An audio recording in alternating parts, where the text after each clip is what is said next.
Good morning, DJ and PK. Welcome in on a Wednesday morning. The big story of the last 24 hours, Morgan Scalley, his introductory press conference. Now, it was actually his second. As he pointed out, he had media responsibilities at the bowl game, so it's not the first time he'd done this, but he really had a chance to tell his story, answer questions, talk about his philosophy, the way he was going to approach leading Utah as the 24th football coach, as they pointed out, the 24th football coach in school history. And then Mark Harlan met with the media. And, boy, there was a flurry of questions about Kyle Whittingham and how his tenure ended at Utah. But there were other questions also about rebuilding the Huntsman Center and the private equity money and how much money was it going to give them. Are they going to be able to compete in the Big 12, not just now, but with the way the money seems to be accelerating. So we'll get to all of that. Let's just take it in chronological order. Let's start first at the press conference, which was a little bit of press conference and a lot of pep rally. There were a lot of boosters. I mean, boosters outnumbered media by, 8-1, 10-1, a lot to a little. So let's start with his comments at the podium as he explains his journey and how he ended up. Really, his whole life pointed towards this moment. Here's Morgan Scalley at the podium. I'm really not that smart. They talk about my brains. I'm not that smart. I've got a bigger heart than I do a brain. I'm just grateful for people that have surrounded me that make me look smart. And my best recruiting job is sitting right here.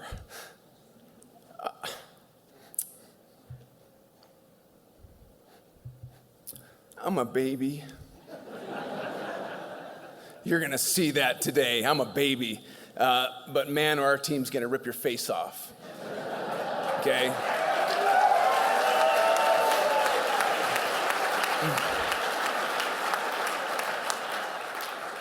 And the second thing that was said is, no one prepares better than I do. I do not have a prepared speech, so congratulations. So I'll be off the cuff.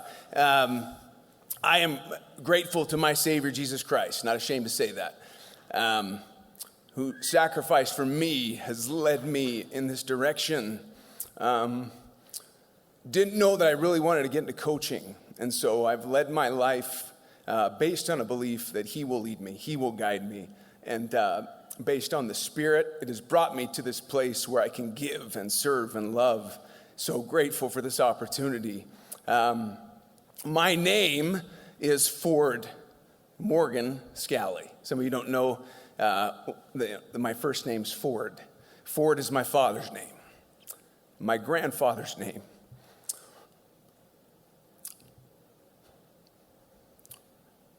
And I always wanted to play here because of my dad. Grew up, he played for Ray Nagel. I was born in the Wayne Howard years.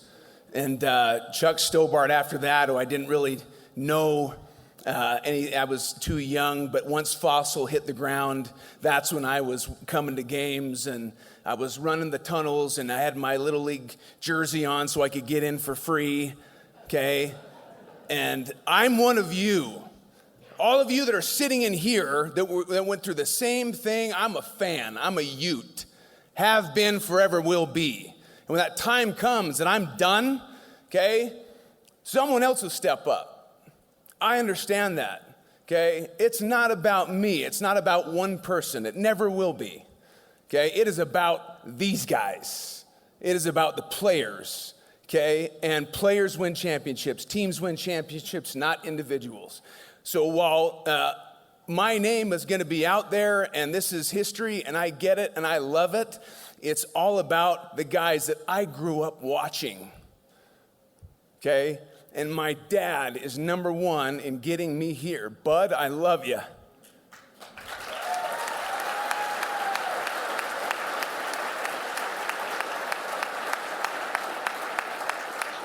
My middle name is Morgan. That is my mom's maiden name, Claudia Jean Morgan.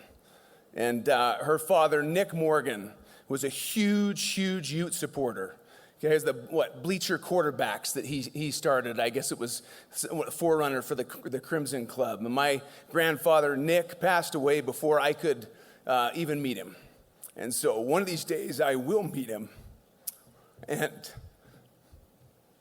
he's watching right now. So, Grandpa, I love you. Mom, thank you. Thank you for letting me do this. She didn't want me to play football. I don't know. I don't think you can do it. You know? Yeah, you were wrong. But you want to know where I get my crazy side? And you play it, Jono, the singing, the dancing, all that crazy crap I do, that's Claudia, okay? That's Claudia. And the combination of my family, all Utes, so grateful for you and being there for me. And the ones that sacrifice the most right now that don't get to see Dad as much as they would like. Emma Jean, okay? Maddie, Andrew, love you guys. We're going to make this special. You got me? Okay, thank you for letting me do this. Okay, so grateful. Just had a family full of people that have helped me along the way and just forgiven me for all the crap I do, And so this is my history. I'm a Ute, and I was recruited by a guy by the name of Ron McBride. I never thought I was going to get an offer to the University of Utah.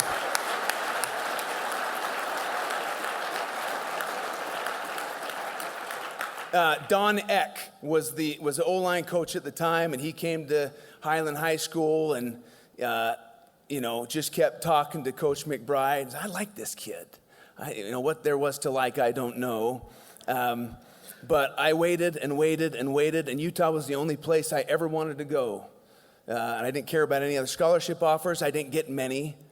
And then Ron brought me up to the facility, which was a shell of itself back then, but brought me up to the facility, sat me down, offered me a scholarship, and I'm sure wanted to say, you think about it, and I didn't allow him to say another word. I said, I'm in. I'm in. Yeah. And just have had an unbelievable group of coaches that have led me along my way from high school on up. Tom Kingsford, Larry Gelwicks, Larry Wilson. I've had some really good coaches. That some are here today, and I love you. And Ron took a chance on me, and every time I'm going through something, or he can tell, Utah had a bad defensive game, this guy reaches out to me. And one of the best recruiters, the best recruiter I've ever known, okay? Love you and grateful for you. Ron recruited me as a wide receiver. I was a running back in high school, wanted to be a running back, wanted to follow up my dad. And that wasn't a good thing, okay? Because there was a lot of depth at running back at the University of Utah at the time. They switched me to wide receiver, and I didn't learn how to catch the ball with my hands. I was a body catcher. I went to the first spring workout, off-season workout. Ryan Breska was a quarterback, and I started catching footballs from Ryan Breska, who, if you knew Ryan Breska, he threw every ball like it was a fade, a 5-yard hitch, as hard as you could throw it. And he was awesome. He was a baseball player. I came away from that practice so tattooed, bruised, and I came home and my mom's like, what did they do to you? So I had to learn to be a wide receiver, and I don't know that I ended up learning to be a good one. And there was a coach there, Bill Bush, who saw something in me as well. And grateful for Bill Bush for having a vision. You guys that we've asked to change positions, okay? Jackson Benny, okay? We do it a lot here at the University of Utah. I didn't want to change, okay? Bill Bush said, you'll be an all-conference safety, and I laughed at him. Said, there's no way. And I sat down with Kyle Whittingham, and he shared the vision as well. And Kyle said, Morgan, we want you to play safety. We think you could be an unbelievable one. I said, Kyle, it's always been my dream to play running back here, to follow up my dad. He said, Morgan, it's always been my dream to play center field for the Angels, but that's not going to happen.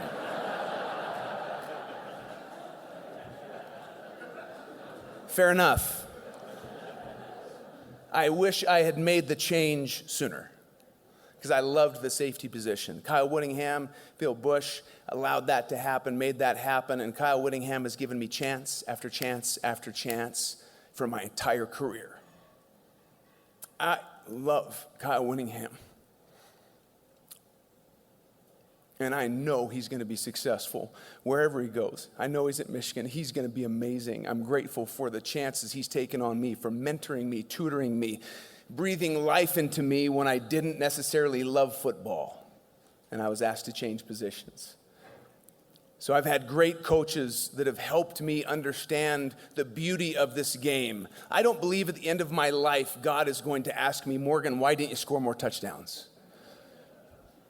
Why didn't you win more games? He will ask me, how did you serve? How did you give? Did you love? Did you honor your wife and your family? Did you take care of them? Right? And so in the grand scheme of things, this game is very insignificant, but at the end of the day, it is a very significant school in what it has taught me about life and what it takes to be successful in life. There are many titles that you men will hold, and I know you know this by heart, don't you, Rabbit? Okay? And the number one title you will hold will never have anything to do with football. That title is father. And the goal here is to create great ones. We will teach them skill sets and mindsets in this game. And if the only skill sets we teach are how to become a better football player, we are failing them. Because at some point, no one cares about your 40 time. No one cares about how high you can jump. That skill set runs out. There are so many more things that we teach you guys, right, about what it takes to be successful in life that go beyond the game, the transferable. That's why I coach. Yes, I'm competitive. Yes, I want to win every game by 50. Yes, we're going to teach and we're going to scheme and we're going to be the most innovative and on the edge, on the cutting edge of being the best, okay? But we want you to become great men, great fathers. Don't we, Nate? My man.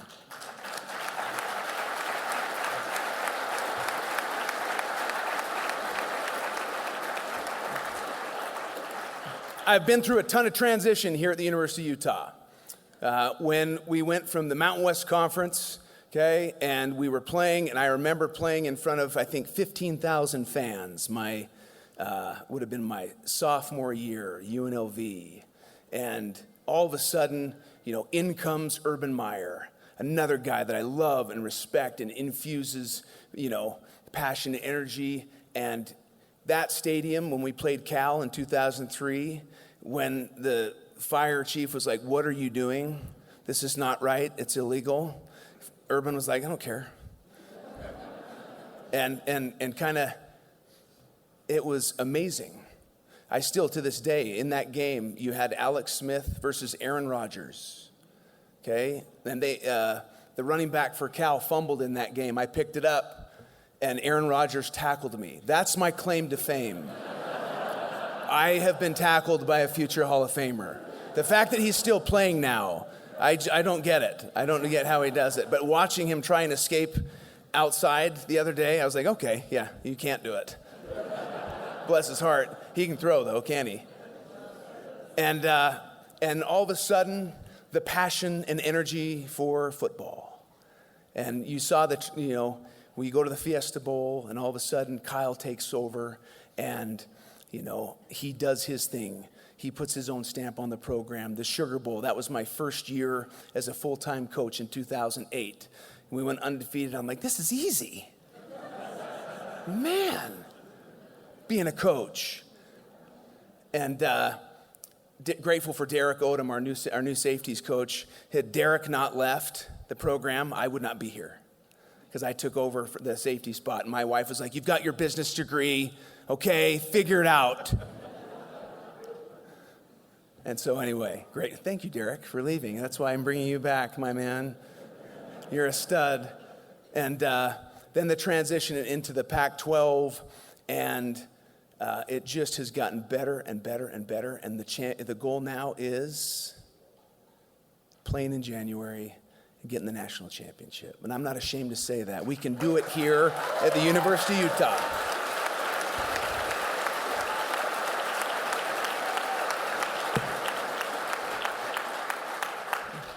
we're going to do it here at the University of Utah. I've always believed that. Don't know that I wanted to be a coach, but again, the more I saw the beauty of what is taught in this game, the more I wanted to become a coach. And I love to teach.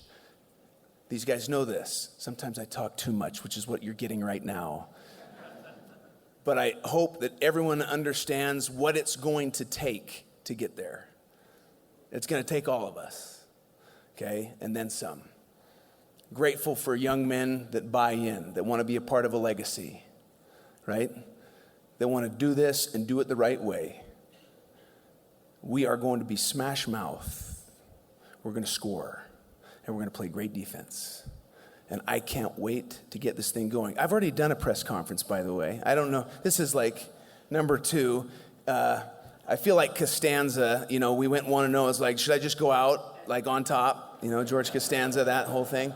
But anyway, to the donors, to the boosters, the people that have believed in me, Spence Eccles, man, thank you for your belief in me. The Board of Regents, thank you for your belief in me. And I'm going to pour everything I have into this program and make you proud.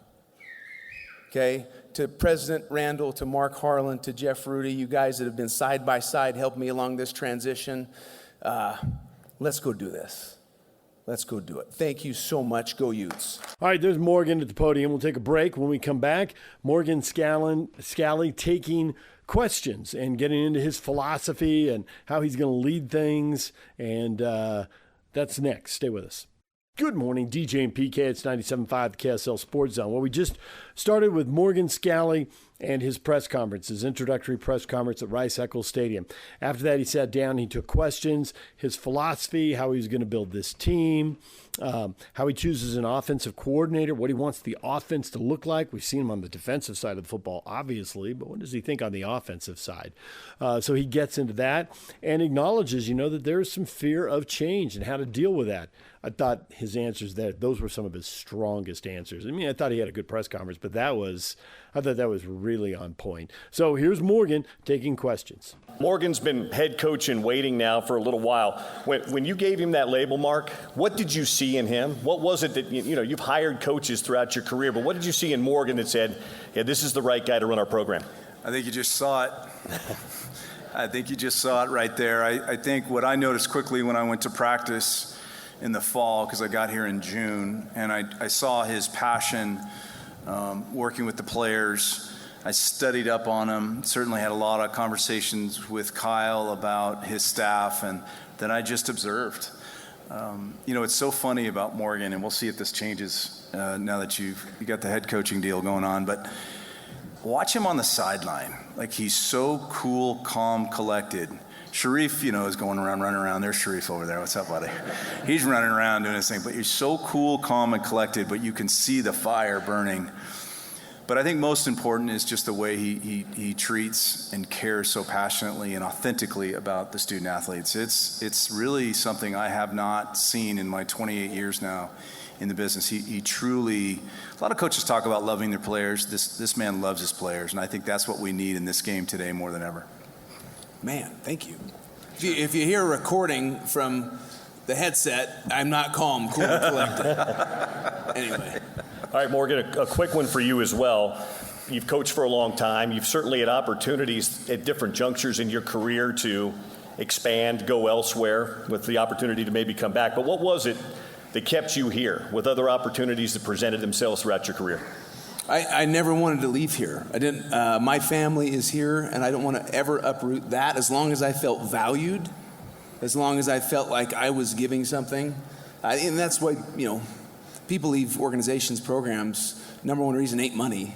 It's because they don't feel valued, they don't feel loved or appreciated, and I've always felt that. Have there been opportunities? Yeah. Do you listen to those opportunities? Yeah. But then you tell those opportunities, thank you, but no thank you. And I've been grateful to be here my entire career. Josh Furlong, KSL.com. Morgan, as you look to the future, what do you want your legacy to be remembered as? What do I want my legacy to be remembered as? I don't think that I think in those terms.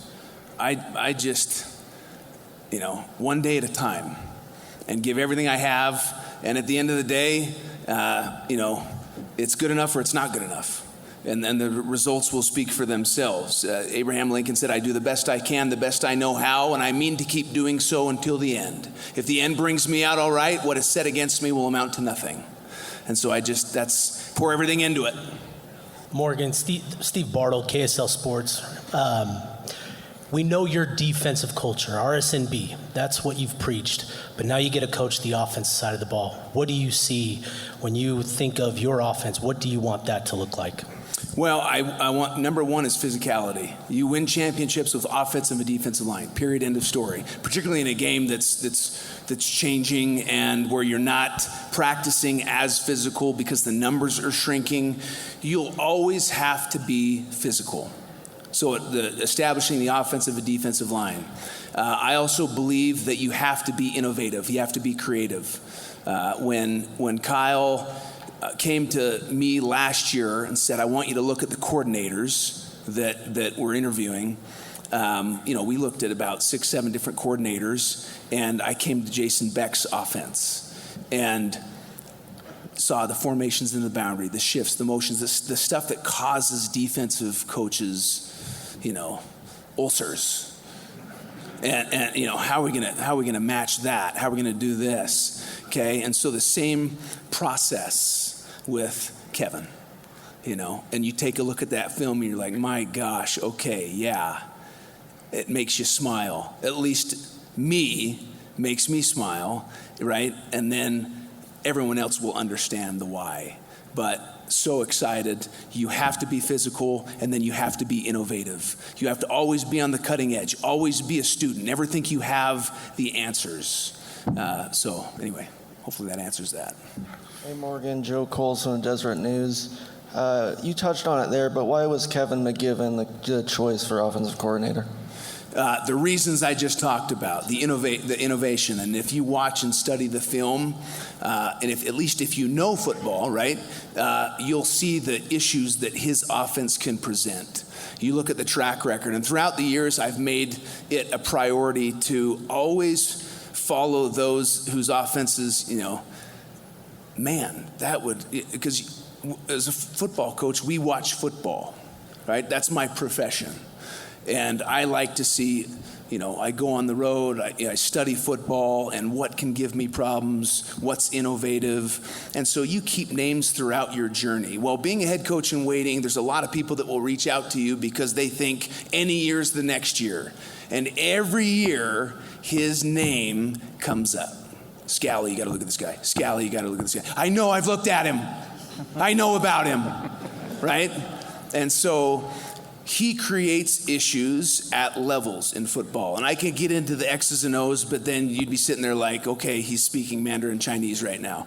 But he's really good at what he does. He's efficient at what he does, and he's done it at a level that hasn't necessarily had the resources that we have. So get ready for Kevin McGivern. Morgan, John Kuhn, Associated Press. You had to assemble your staff on the fly with kind of a tight window with the transfer portal opening. With that in mind, when you were hiring assistants, how much of it was looking at the immediate needs here and now versus what you needed long-term as a team as well? Well, I think it's kind of a combination of both. The things that you have to do, particularly because, I never knew when I was going to become the head coach. So you always have names in mind. I mentioned this with Kevin, right? So you go through and you just keep names in positions that you respect, priority being to, great teachers. In this game where 30 to 40% of your roster, you're going to see change every year. You want great teachers so that when those kids come in, they get them to learn. They get it to go. Also an offense like Kevin's, like Jason's, where your wide receivers, your skill players are being cued, meaning they're being told on the sideline what their job responsibility is as they line up. There has to be a system where you can teach these young men quickly, right?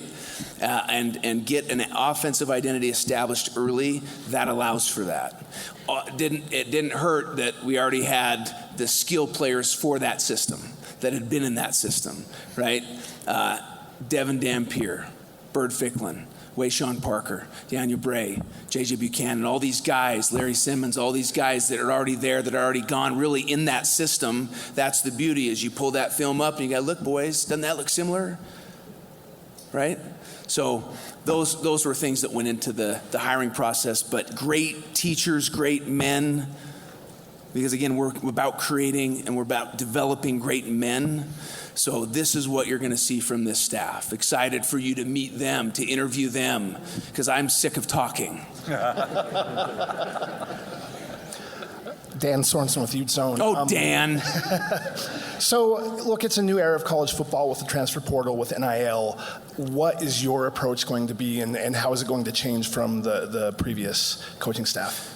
Okay, so I've always been about creating culture. Culture is what you believe, it's how you behave, and it's the experience that's delivered by that behavior. The experience has to be awesome, Dan.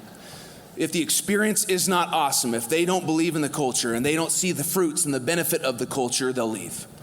So you have to create a culture that's strong enough that maybe a higher dollar figure, okay, doesn't sway. No, I'm happy with where I'm making enough money, and I love how I'm being developed, loved how I'm being taught. I know we're sitting here at the highest level. I can get to the highest level. I mean, Spencer Fano going to be first tackle taken in the NFL draft, right? We've had first round draft picks. We're in a great spot, right? And so you have to have a great culture. Then you have to have great support, which we have. Come on any given Saturday to Rice-Eccles Stadium, I think you'll see we got really, really good support. So the biggest thing to me is establishing a culture that people experience, right? Through their behavior, they experience greatness, and they don't ever want to leave it because they know they're getting the best. Jason Batacchio from the Salt Lake Tribune.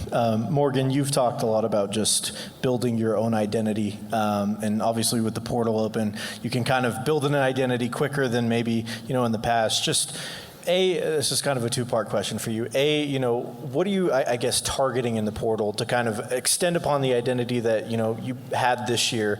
And B, how do you plan on building that identity, and what do you hope it to be this year in your first year as head coach?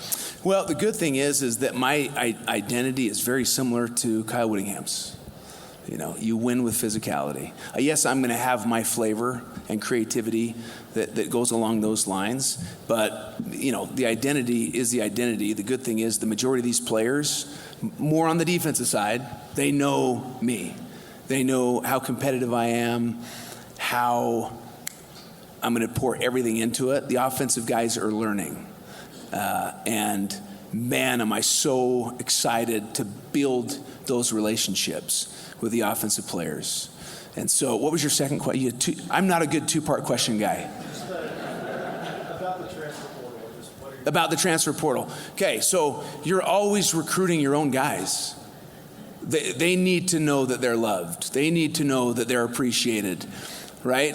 Coach's job is to provide clarity, accountability, and support. And as long as you're giving them constant feedback, right? As long as you're continuing to tell them, hey, here's where we need to be, we're going to help you get there, that constant feedback is huge, right? You don't get many surprises with that. And change can be difficult for a lot of people. People leave an organization and there's doubt, there's fear, there's questions. How's it going to be? How's it going to go? What's going to happen, right? Fear has a significant psychological impact on the mind. To the fearful, it's threatening because it means that things may get worse. To the hopeful, it's encouraging because things may get better. And to the confident, it's inspiring because the challenge exists to make it better. I'm confident and excited for the future. Josh Bennett, KSL Sports. Congratulations, first of all, Coach. Thank you. Just wanted to, you got thrown right into it. Bowl game, roster retention, filling out the coaching staff. You got the portal. How do you feel everything has gone thus far? Man, I feel like it's my first birth and I gave twins. It's crazy. I'm just running around. And I'm a twin. And my mom had twins late, the last two, so she's told me all about it.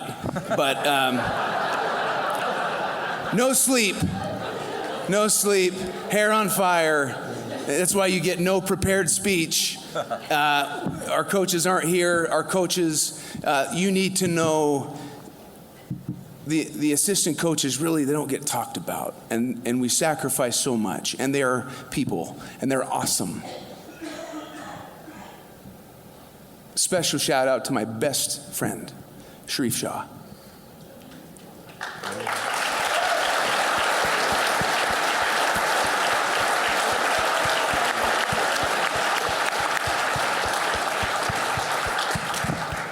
My man.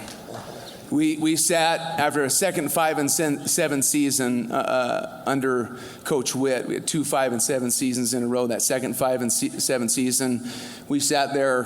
Kalani Sitake. Oh, by the way, I love Kalani. That's my guy. We went through the fire together, but he ended up going to Oregon State with Elisa Tuiaki, and me and Sharif were sitting in the defensive staff room alone, not knowing if we were going to have jobs. And I looked at him and I said, okay, let's just put the film on, go to work. And thank heavens we kept our jobs. And we kept trucking, and here we are, brother. Love you.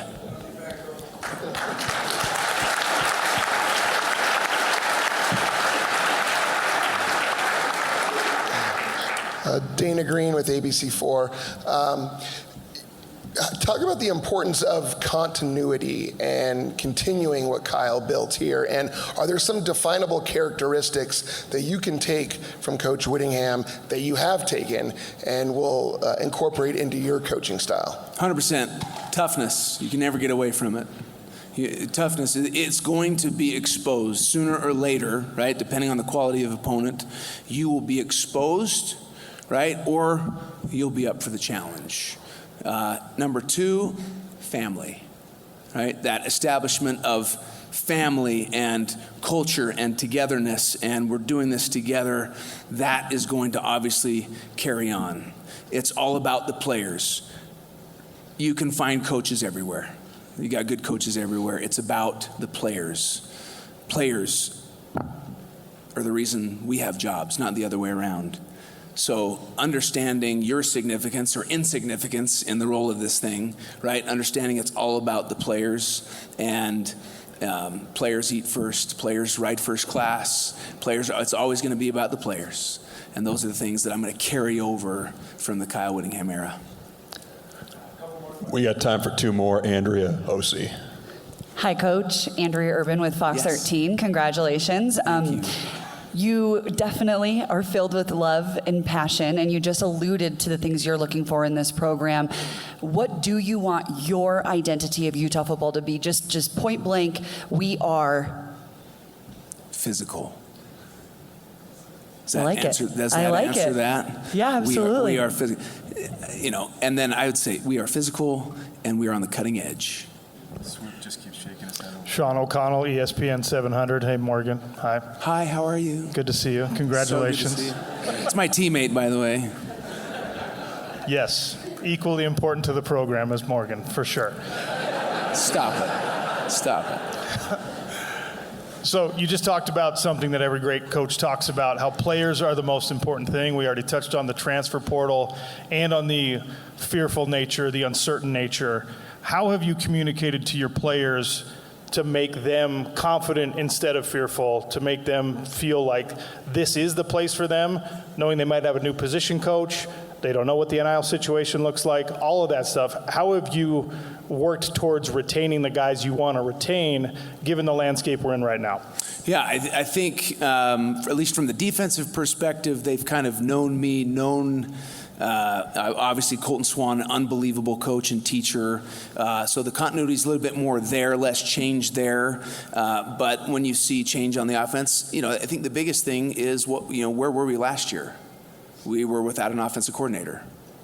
We were without a quarterback. You had guys transferring on the defensive side of the ball that were key components to our defense. And you had fear, you had questions, and so how many tackles did Jonah Lea'ea make 2 years ago? And look what he did this year, right? How many sacks did John Henry have 2 years ago versus this year? How many catches did Ryan Davis have? Touchdown passes did Devin Dampier throw?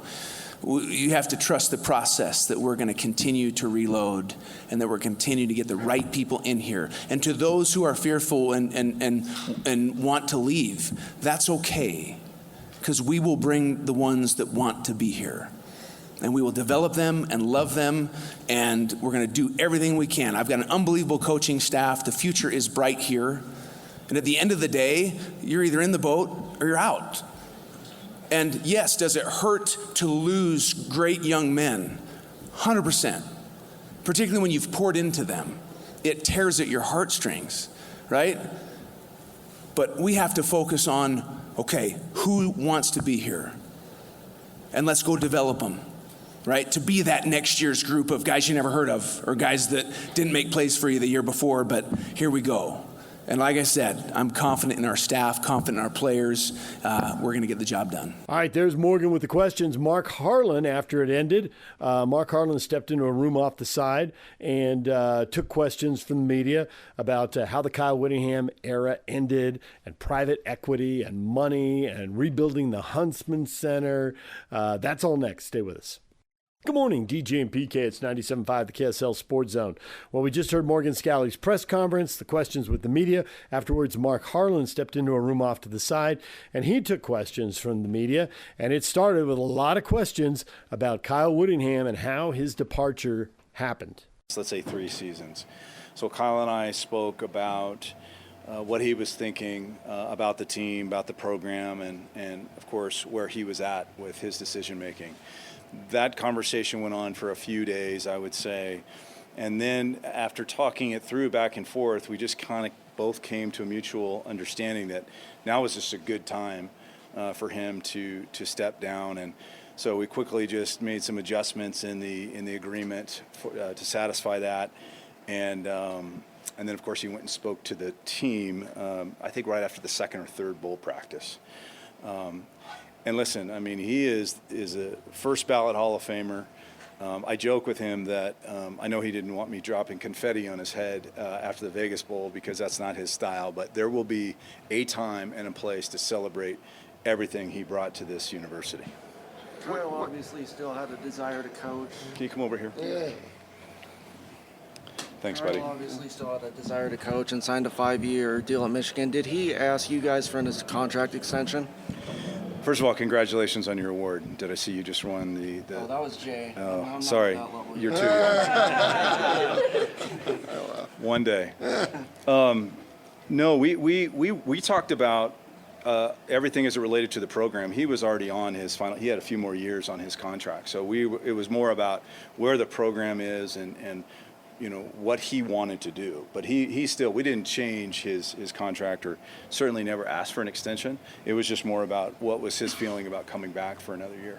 Kyle had mentioned that, you know, the past few years the word retirement had come up, and he said that was a mistake on his end. Was there any just miscommunication between administration, him, in terms of wanting to come back, or maybe not? I mean, just what did that process look like? No, I mean, he go back to after, you know, last year where he was seriously contemplating it. We talked about it, and he really was passionate about, you know, coming back and fixing it. I mean, what he said publicly is exactly what he told me privately. He did not want to leave it this way, and a part of me always felt, because his love for Morgan and wanting Morgan to really take it at a healthy place. And so it was similar to this following cycle where, you know, I can't get in his head, and I don't think anybody but him can really say, but I just think he felt the time was right to do that. I will say that, you know, he did not want to use the word retirement, and you know, I understood what that meant. You know, he might go coach again,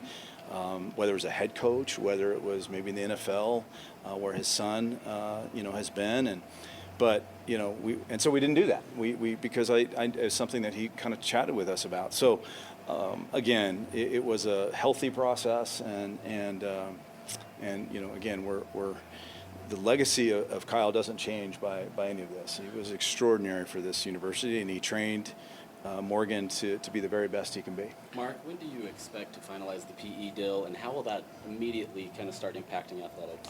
Yeah, we hope to get, there's a lot of work going on that right now to finalize that, take it to the trustees, I think later this month or the first part of next.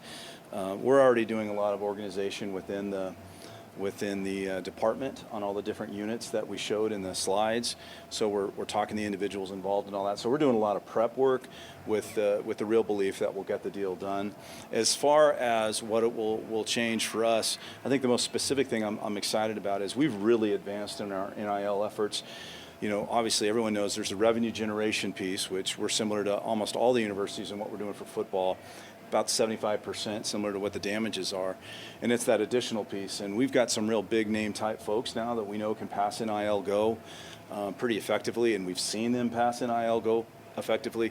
The next step is just having this new group really energized with all the corporate deals and having our guys involved going forward. And that's both certainly for men's basketball, women's basketball. Certainly we have some gymnasts.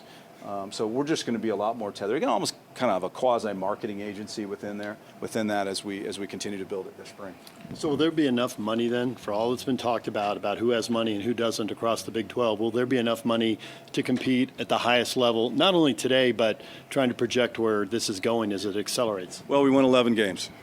So I think we competed at the very highest level. We were 15th in the CFP. We were able to retain to what I saw today on ESPN.com 2 first-round picks. We were able to retain one of the top running backs in the portal last year, the top quarterback in the portal. I mean, I can go on and on.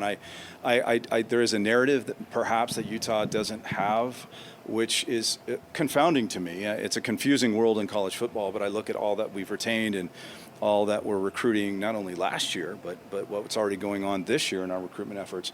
As I talk to the athletic, we share data. We're right up there with everybody in revenue share. We're also doing it in the way that keeps our integrity intact, and it's within the rules that we're doing. And so I'm real proud of what we're doing. I'm real proud of a lot of the deals that are coming forward through NIL Go. We will not do anything that does not go through NIL Go as long as I'm the athletic director here. It'll be rev share and authentic NIL, and that's the place that we're really focusing on. You guys announced plans for a new arena this spring. Has there been any movement on that? Could Otro potentially fund a new arena? And have you guys pivoted plans to potentially just sitting pat with the Huntsman Center or renovating we're doing a lot of work. We're really looking at the arena. It's something that, as I've said before, it's a historical building with enormous history for us, and certainly college basketball and other sports. But it's complicated. It's a complicated project in a day where our budget has gone up with revenue share. So we have to factor all of that. You mentioned specifically Otro and certainly Utah Brands and Entertainment. They'll all be a part of that conversation going forward. And also the bonding that we do when we get to that place. So we're still trying to look through and say, do we move it or do we renovate it? And I think this year is the year for us to make some decisions on that. And where we're standing today, Rice Eccles, we can't just be in this beautiful south end zone and not think of the things that we also need to do for the stadium. So it's every day we're looking at these things. Building off of that, with the new arena, there's been concerns that capacity would go down and it would affect teams like the Red Rocks. Mm-hmm. Is that being considered when you guys are talking about potential plans of building a new arena, of making sure that Red Rocks still can be one of the most attended sports on campus? Yeah, I mean, I think the sizing of it is something that we haven't spent a lot of time on. Right now, what we're really looking at is where can it go and how would it work to fit in for the whole department? Remember, those of you that have been around, we are connected by a series of tunnels. It's like our arteries. We call it the California tunnels because that's where they all go and hide in the winter. But so all of that comes into play. It's very complicated. On the specific question about size, we're seeing most basketball arenas built about 8,000 to 9,000. University of Texas just opened that. I've talked to Carly about that, and there's two ways you can look at that, right? We're averaging, right around 9,000 to 10,000 of actual people coming in for gymnastics right now. We know it could be more on any given year, but there's also a thing, well, what if it was 9,000 and you just couldn't get a seat and it was crazy in there, right? There's something about that too. So the great thing about all our coaches, we're all partners. And whatever we build is going to have unbelievable services for our student athletes. But it's a fair question and something we have to take into consideration. One last thing about Kyle. He kept saying that he didn't want to overstay his welcome. That was his main reason for stepping down. In your mind, why was this the right time to move on? Yeah, again, you'd have to ask him specifically. I think as we talked through everything about the team, my sense of it was, as we kept talking, was more about a satisfaction of what this last year got. Coaches are constantly moving on to the next thing, and they win a game, they get on a flight and go recruit, or they, now you retain. I think there was, as we remember, it wasn't just one conversation, it was multiple with him and his representatives trying to figure it all out. And I just think there was a peace that came over him. That's my own take, but maybe not enough for him to say, I'm going to step away. And then, of course, the Michigan situation happened, which, you can see why that is something he want to entertain. And I just always believe that, his love for Morgan, and, he felt, hey, this is a great time. But again, you'd have to ask him on that. But it was something that we just came to agreement with, and we are where we are. Were you worried you were going to lose? Were you worried you were going to lose Morgan if Kyle didn't step away? When you have a talent, whether it's on the football staff, basketball staff, or just my own staff, you're always worried about losing a talent. And certainly I have fought off some athletic directors, both on Whittingham and on Scalley through my 8 years here. But with Morgan, we seem to always win that battle. I always wanted to make sure with Morgan we never treated his loyalty unfairly. I felt like at one point he was the highest paid compensated defensive coordinator in the country because he is the best defensive coordinator in the country and now taking the next step. But the fear of that over all this just came down to Whit and I having that conversation. Your apparel deal with Under Armour is good through 2027. Does the PE deal open up opportunities to explore other opportunities? Yeah, for transparency, I'm flying out there tomorrow. I'm going to meet with Kevin and his team, with my management team, and we're going to have a talk. When you get to this place, you kind of start having significant conversations about that partnership. It's been great for Utah. We've really grown together, and I know a lot of the senior team, but I'm going to fly out there with my group. We're going to go out there and take a good look. Obviously, with the new deal, again, not done, it would be foolish of me not to have conversations with them, and that's the process that we're getting busy with right now. The University of Utah saw an influx of funding when the Winter Olympics last came. Is there any early indication that might come again when the Olympics roll back into Salt Lake City? Well, what I like to say about President Randall, he got picked off at the business school where he was the dean, and I think it was like, Thomas, what was it, like 80th? And now it's like in the top 20 in business schools. So my man knows a little bit about deals. He's a deal maker, and we are honored and blessed to host the Olympics again at University of Utah. But that doesn't mean we're going to cut a bad deal, right? So I would say whether it comes to athletics, the general university, everything, I think we're all going to have a great opportunity to really benefit, to your point, as we have in the past. I will tell you, I did tour with the IOC during this process, and they walked into this part of the stadium, and they couldn't believe it. So that was pretty cool, and really looking forward to it. A lot of programs have been operating in deficit spending, and you said that that's going to become a norm in college football. With you guys with deficit spending, obviously NIL's played a big part. You have a $20.5 million bill that's been put on your table. Does the Otro deal potentially have the potential to pay down any deficit spending or deficit that the University of Utah might? Well, so as we know, the 1 year that we had a reported $17 million was actually because of the timing of the report. We had plenty of reserves to cover that because we've been able to build reserves for a quite period of time. We knew going into this coming year, as our document showed, that we were looking at closer to a 25 to 30 with just additional expenses, revenues in terms of conference affiliation, and of course with rev share. This just gives us the best chance to move forward. And I don't look at it as a deficit. I look at we're raising our budget, and now we have the capacity to move forward in that way. All right, there is Mark Harlan. We'll take a break when we come back. What is trending? The headlines are next. It's time to get your morning started with the news you need to know. News update. This is what's trending with DJ and PK. # Utah Jazz. We can't show up to the games thinking that we're just going to outscore everybody. Like, that's an unsustainable approach. Right now, where we are as a team and as a program, we're trying to build sustainable habits, a sustainable approach for long-term success. And our focus on the defensive side of the ball individually has to go up. You know, I think there's a lot of commentary about people's stats, and stats end up getting people paid, but defense is what's going to give us a chance to win.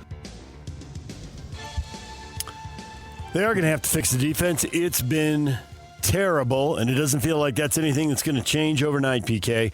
I think Austin Ainge has been watching these games thinking, what changes do I have to make in the offseason? Because they're coming. And I think we all expect this is the last year of tanking. This is the last year they're trying to protect a pick. So everybody ought to be on notice. Well, it's interesting. He says that stats are what you get paid for. Well, then stop paying them for stats. I know. Start paying them for effective field goal percentages and, you know, all these analytics that they have that show everything. I mean, nothing is left unexposed as far as when you're out there playing ball in just about every sport these days. So make that emphasis. And also, too, and maybe he doesn't have, he being Hardy, doesn't have the choices that if you don't do this or this defensively, you're going to come out. You know, the playing time is something that leads to stats, obviously. And if you deny playing time because of something that's not being done that you need them to do, well, that's that opportunity to do that. So I think that they can do things here. It's not just to throw up your hands and say, oh, well, we're going to make a bunch of changes in June, July, and August, or mostly June and July, and so we'll see you then. No, I don't think that, nor do I think that that's what they're doing. I think things can be done in the short term to address the situation, because the situation and the problem is obvious. I like what you said about playing time. I think the only problem with that is he subs out somebody who's not defending. He subs in somebody else who's also a below-average defender. I just don't think you have this many bad performances and this bad a season-long numbers because of one or two guys. I think that's the challenge he faces there. But you're right about playing time. Other guys who play aren't worth a crap defensively. Well, I think it really doesn't matter on any given night. And they are battling the Kessler situation. I mean, the numbers were terrible last year, but I think they made the numbers terrible because they sat a bunch of people. But I think on any given night, different people are the problems. And I don't know that it's 10. It can be a couple guys at the same position. And it also, in some of these things, it's a couple guys for a quarter. I mean, the lack of consistency is really frustrating. Then take those couple guys out for a quarter. Well, we have seen that, and we talked about guys. You know, like I know, and we will. I think we will. I mean, Sensabaugh is one of those guys, and you've commented, and you've been right. He's disappeared from the rotation for stretches, and I don't think it's because of his shooting. Then disappear the whole time. Cut him. And you're right also about paying guys for other numbers other than just, you know, the scoring and the rebound and stuff. Everybody looks in the box score, which does seem to get people paid. But also, as they do this going forward, not just for the guys who are producing regular season numbers, but projecting ahead to who's really going to help you win in the postseason. Because right now the bar is the regular season, but clearly that bar needs to move to where it's like, yeah, what do you do in the postseason? Well, yeah, they don't know because most of these not yet, right? In the postseason. Jazz and Thunder tonight, defending champs, 6-6 in their last 12. Tip off at 6 o'clock. Jake Scott, Tim LaComb will be along at 5 o'clock with the Jazz pregame show. DJ and PK. Hashtag NBA. LeBron backing it up, 6 to shoot. They're giving him some space. Three-pointer. Fire. Yes, he will. For the lead. For the lead. Timeout, New Orleans. Behind the back. Clock issues now. With 4, Luka stumbles, has it at the buzzer.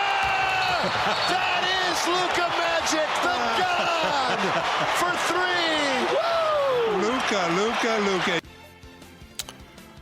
Lakers beat the Pelicans 111-103. Another 30-point game for LeBron James. 30 points, 8 rebounds, 8 assists. He wasn't playing early this year, but he seems to be rounding into form a little bit here. So LeBron or Luka? That was Luka in the highlight. LeBron with the 30-point, 8 rebound, 8 assist stat line. Luka providing his fair share of the highlights as well. He ended up with 30 points as well. I like what LeBron said afterward, basically that he has to tailor it around Luka. Yeah. Because that's obvious now. Yep. And you want to win, and Luka's going to have the ball. That's probably the way it goes. And I think he's a willing, both of them I think are willing passers. Probably LeBron a little bit more than Luka. The teams around the Jazz there near the bottom of the standings. The Wizards picked up win number 10. Jazz sitting on 12 wins. Washington gets number 10. They beat Orlando 120-112. Shocking. Shocking. Yeah, man. Anytime they had a 26-point lead and they almost blew it. But they didn't. They ended up winning. 19-point fourth quarter. They held on. It's a rare win for anything that comes out of D.C. Yeah, there it is. Yeah. Kings did not win. They got close, but Dallas beats them 100-98. Dallas now on 14 wins, and the Kings sitting on just 8 wins along with the Pelicans right now. DJ and PK. Hashtag college basketball. The Aggies continue to hammer the bottom of the Mountain West Conference. They blew out Air Force at the Academy, 99-62. 5 guys in double figures. MJ Collins with 20 points. Felt a little bit like one of those preseason money game waste of time there, PK. Piling on the 37-point win. Felt like a December game. Yeah, but they can't do anything about that. Nope. It's a conference game. Yep, it's a conference game. They get a conference road win. You're going to have to play the bottom of the conference. You have to win when you do it, and they're 4-0 in league now and 13-1 on the year. BYU also sitting on just one loss. BYU hosts Arizona State. Games on the NBC Sports Channel and Peacock. Utah's at Colorado. 7. NBC What is Sports the NBC Sports Channel? Sports Network, we're calling it. NBCSN, the old NBCSN is back now. I know. Where do you find it? So you have to either be an Xfinity customer or a YouTube TV subscriber to get it right now. If you have Xfinity Comcast thing, it's up in like 1,000s. Use the microphone feature and find it. That's how I found a game there. Who was on? Oh, it was the Utes were on there this weekend. I didn't know where it was. Any game that's on Peacock this season will also be simulcast on NBCSN. DJ and PK. Hashtag NFL. Do you want to see John remain the coach next year? You asking me about next year, Jameson. Like, I'm so caught up in what just happened tonight. I can't focus on that right now. I just told you. Like, he asked me, "Are you stunned?" I'm stunned right now. I'm still trying to process what's going on. Like, I know we lost, but what the like, that's all. That's Lamar Jackson after the Sunday night game. He would not back up John Harbaugh because he said he was so stunned and he couldn't process it. How could you ask that now? Well, that's the only chance to ask it because they might fire the coach tomorrow, and now John Harbaugh is gone after 18 years with the franchise and a Super Bowl title and a glorious record. They get 2 losing seasons, including this one. 8-9 this year. So he's out, and his agent says that 7 teams have called already, PK.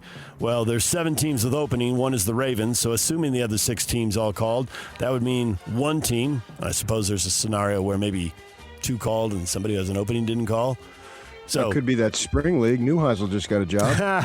He was referring. He did. You're right about that. No, I think he was referring to the National Football League. But to train at Walter Cronkite, when we report facts, there's no inferences and assumptions. Okay. It's black, it's white. That's what we do. It's NFL. I'm sorry. I'm not sorry. I'm not apologizing for it. That's the way I was taught. Yeah. Sue me. So who's getting ready? Who's thinking about letting? Oh, we could get him. Miami, what if Buffalo loses their first playoff game? You can play this game going around the league. Maybe Green Bay if they lose their playoff game. Who's Chicago? The Jets? No, LA. Not Chicago. Seattle. No. Denver. No. These are the no's.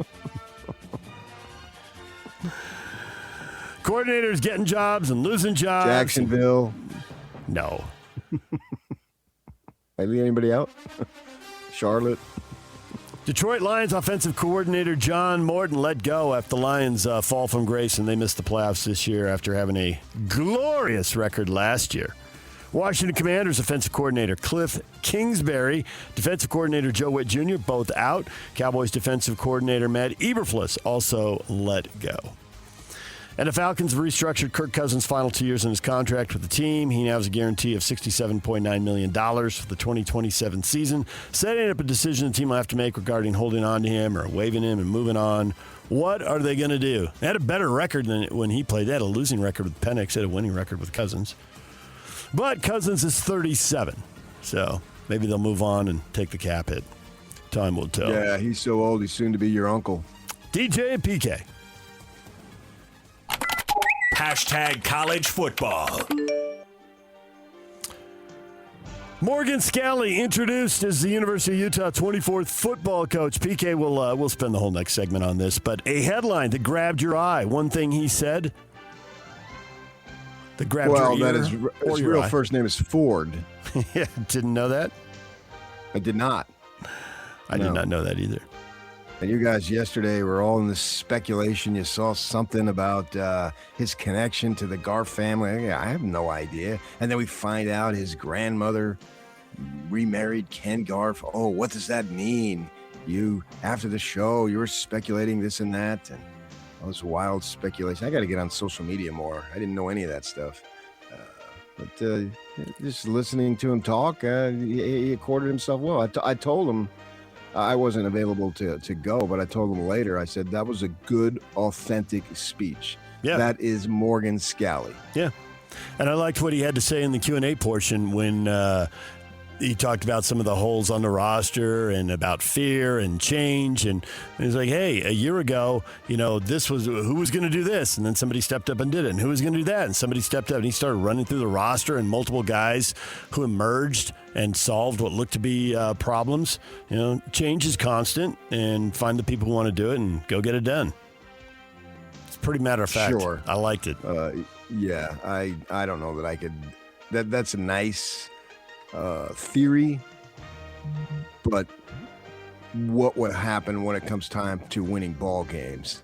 And it's not like they can't do it, but I have more trepidation going into this next season than I do last season. But also, too, I'm probably rose-colored by I already know what happened last season. Yeah. So I have a better it's there. It'll never change. It is historic.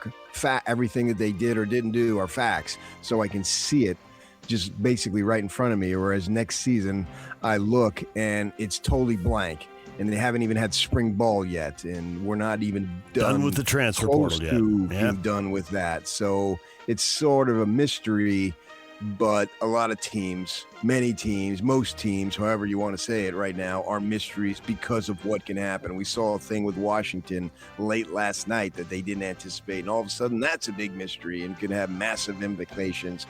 So this is an ever-evolving, constantly changing sport, and he's right in the middle of it. So I'm not going to judge him any more harshly than any other situation, that's for sure. Playoffs coming up, Oregon and Indiana. Ducks running back Jordan Davison is out. Broken clavicle, suffered in the game with Texas Tech. He leads the team with 15 rushing touchdowns this season, but he is out for the semifinal game with Indiana. Something went wrong. Please try again. The Washington quarterback that you mentioned, Damon Williams Jr., announced he's entering the NCAA transfer portal, move that was a surprise because he signed a contract to return to the Huskies last week. Sources indicating to ESPN the deal was near the top of the market, which is at $5 million or a little higher, and Washington planning to pursue all legal avenues to enforce the deal. Well, when I read that, it's like, oh, this is just another thing and a crazy slew of things that's never ending.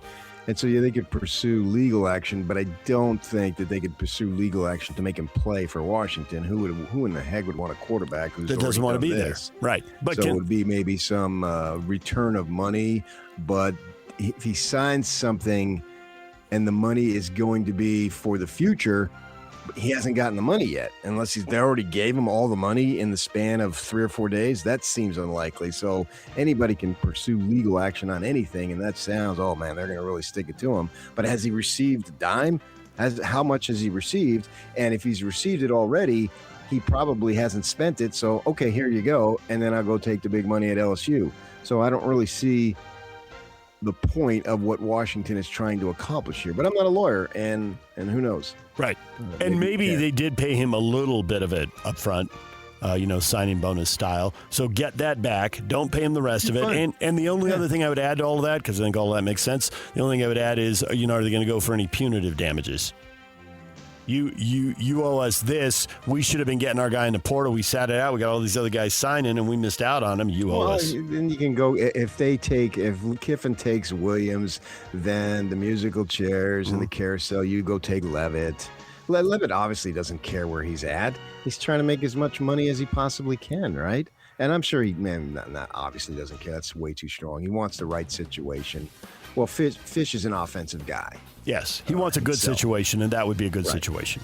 Right. So he doesn't want a program in disarray, but they had a good year. Yeah, and Fish knows what he's doing. Yeah. I mean, he has the recommendations of many NFL people. That's how he got the job to be a head coach at the college level in the first place. Ole Miss quarterback Trinidad Chambliss has agreed to return to Ole Miss next year, but he needs a medical redshirt waiver for a 6th year of eligibility. Said he is frustrated as he awaits word on whether he'll get that year or not. Didn't he have something else that's right now that's a little more important than that? He does have a semifinal game coming up. Oh, that. Yeah. After they beat Georgia, which is a great win, now they got Miami sitting out there. A day after Kenny Minchney spurned them, the Nebraska Huskers get a commitment from former UNLV quarterback and Mountain West Conference Player of the Year, Anthony Calandria, who starred at UNLV last year. And watching some of their games, including their game with Utah State, he's a wildly entertaining guy. He's when the play breaks down, he is ready to ad lib for sure. Yeah, now we'll see what will happen with UNLV. Mullen obviously is another offensive guy. If you get money and if you do well at UNLV, you certainly can get to the NFL from UNLV. No one's going to doubt that. DJ and PK.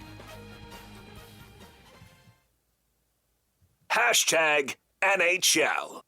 We have high expectations for us in the second half. We talk about hard and demanding what's the schedule before Christmas, and we kind of battled through, and we were where we wanted to be, but we expect good thing for us in the second half. I think it was a big game. The Utah Mammoth open a 7-game homestand against the Ottawa Senators. 7:30 tonight for the puck drop. Pregame starts at 6:30 with Hockey Night in Utah. 20 wins, 20 losses, the 3 overtime wins. They are currently below the playoff line. And we were talking about this with Mike Folta yesterday. You can get that interview wherever you get your podcasts. Mike talked about this at length. All year long, it's not going great, but it's road heavy. This is the tough part of the schedule. Well, it's not road heavy now, and this is not the tough part of the schedule. And as Mike pointed out, they had an opportunity like this last year and didn't cash in on it.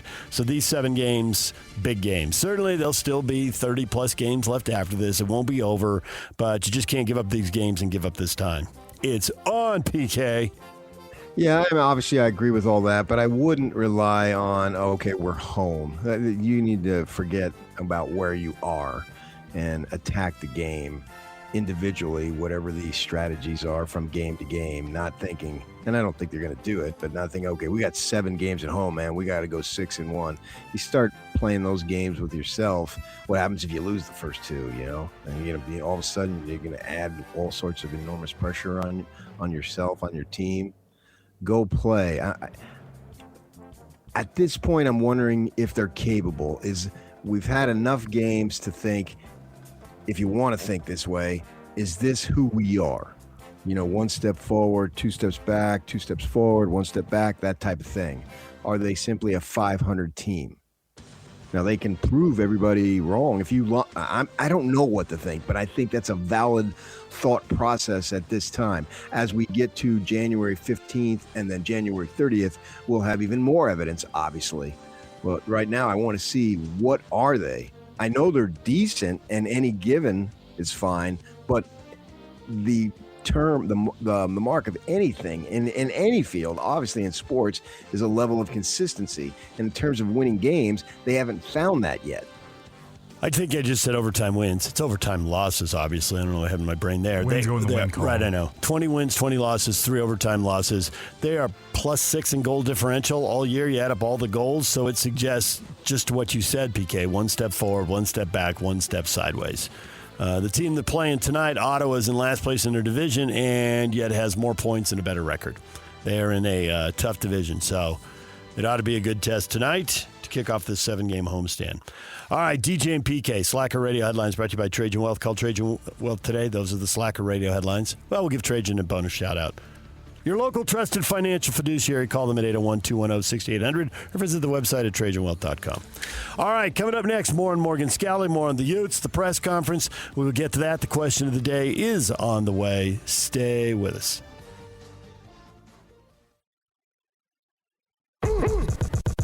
Ladies and gentlemen, may I present... This is JJ and Alex. That's what I'm going to do. I'm going to invent a food line that you just invent by putting stuff in your pocket, and that's how it gets heated up. No need to we don't need appliances. Yeah, put it under. But have you ever seen those like Indian street food Instagram videos? I go down that rabbit hole sometimes. What does the algorithm say about us? I know. There's some weird stuff that pops up. Mine is all sports and food stuff. That'd be accurate. If I had to guess, that would probably be accurate. And I do the thing, too, where I'm like, I like that recipe. I'm going to send it to myself. And then I see myself in the mirror as I walk by something in a building. I go, who are you? What are you? What's your problem? That's me. I've started to do that. I send myself Instagram recipes that I can try out on the weekend. I've become like a segment on Studio 5, breaking it out. And I saw this on Instagram. I wanted you to try it. My goodness. You start your own cooking show. Oh, I like to cook. I'm one of those guys. Can you do a cooking show on the radio? Catch JJ and Alex afternoons from 3 to 6 on 97.5, the KSL Sports Zone.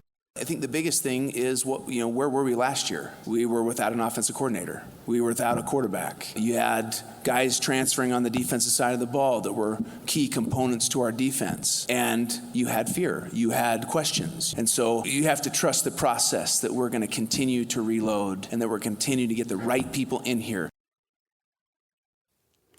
There is Morgan Scalley at his press conference. They are going to continue to get the right people in here, PK. If they do that, then the winning can continue. But you know what it takes to get the right people in there? Money. There it is.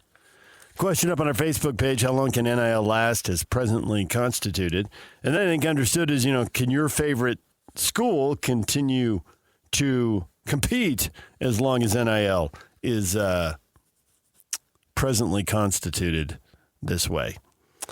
Mark Harlan spoke about this, and he, do you have the money to compete? I mean, that's the bottom line every coach wants to know going into a job, right? What's the money for me? What's the money for the assistants? And what's the NIL money for the players? Do you have the money to compete? At what level do your expectations match your money? And Mark said, there's a narrative out there. He used the word narrative, so I thought you'd love that. There was a narrative out there, which I think we all agree with, that Utah doesn't have enough money or as much money, and he finds it confounding. But he also said all of Utah, as long as he's there, the money is going to go through NIL Go. They'll do the revenue share, but the money has to be verified by the clearinghouse. That is where I see the potential hang-up. Because not everybody would sign the paper to play by those rules. It makes me think not everybody's going to go through clearinghouse money, which makes me think other people are going to have access to more money. Not that the U doesn't have it. Maybe they do, maybe they don't. But they're going to put it through the clearinghouse. Somebody else is going to have more. How big of a problem is that going to be? And then to your question, how long can this go on as presently constituted? Well, I think that it is a problem, not just for Utah. It's across the board because no one in this conference is going to have as much money as Texas Tech. And they just got the number one transfer defensive lineman because they've got to replace 2 guys that they brought in this past season who are going to be first-round draft choices coming up in April. And so they've got to reload that, and we know that defensively they were awesome. And so Cody Campbell, is doubling, tripling, quadrupling, however you want to go down, whatever it takes, he is willing to spend the money. They have no cause, no concern, no nothing about buying the very best. And one thing that Morgan said that I understand he has to say, because they can't offer the most money, or probably even come close to offering the most money, because if they offer the most money, then Texas Tech will just turn around and potentially double it. Yeah. They did it with David Bailey last year. He was thinking he was going to Los Angeles to play for the Bruins, or maybe to Austin to play for the Longhorns, and the GM, or whoever's in charge of whatever they're calling those guys from Texas Tech, simply said, take the call. Let us just make the pitch. And then he'd already had his degree, as I understand it, from Stanford. And so he goes to Texas Tech, and he was the wreck at Texas Tech. He was a one-man wrecking crew. He was their version of a Lawrence Taylor that was undefendable, basically. I mean, he's really, really good, obviously. So they'll just up the ante. And it's like an auction, and you're going to have to bow out. When I say we're talking about Utah, but I could take that and extrapolate across many teams in the conference and even nation. And so they start saying that, we're going to build this culture that you're going to say, yeah, I'm happy with what the money is, and I'm not going to go after a little bit more because our culture is so good. And that word culture now is thrown around all the time. We have built such an outstanding culture. Every day I walk into that facility, at the football facility I'm speaking of, and thinking, this is the greatest culture. I need to be here. Yeah, you're going to have some guys who are going to say that, and good for them. But the premier talent, if they're going to get $1 million more, what in the world do you expect them to do? And it's only temporary. It's not like people in the working world. We both came from California to Salt Lake City, Utah. And if you would have asked me a year or two before I came and said, hey, what do you think about living in Salt Lake? It wouldn't at all been on my radar. Wasn't thinking it at all until Tom McCarthy, the former owner, the great former owner of the Tribune, called me one morning in June 1993. He called the office because I had moved a couple of times, and I didn't even remember sending a resume. And obviously we know what transpired, and I'm sure you're in that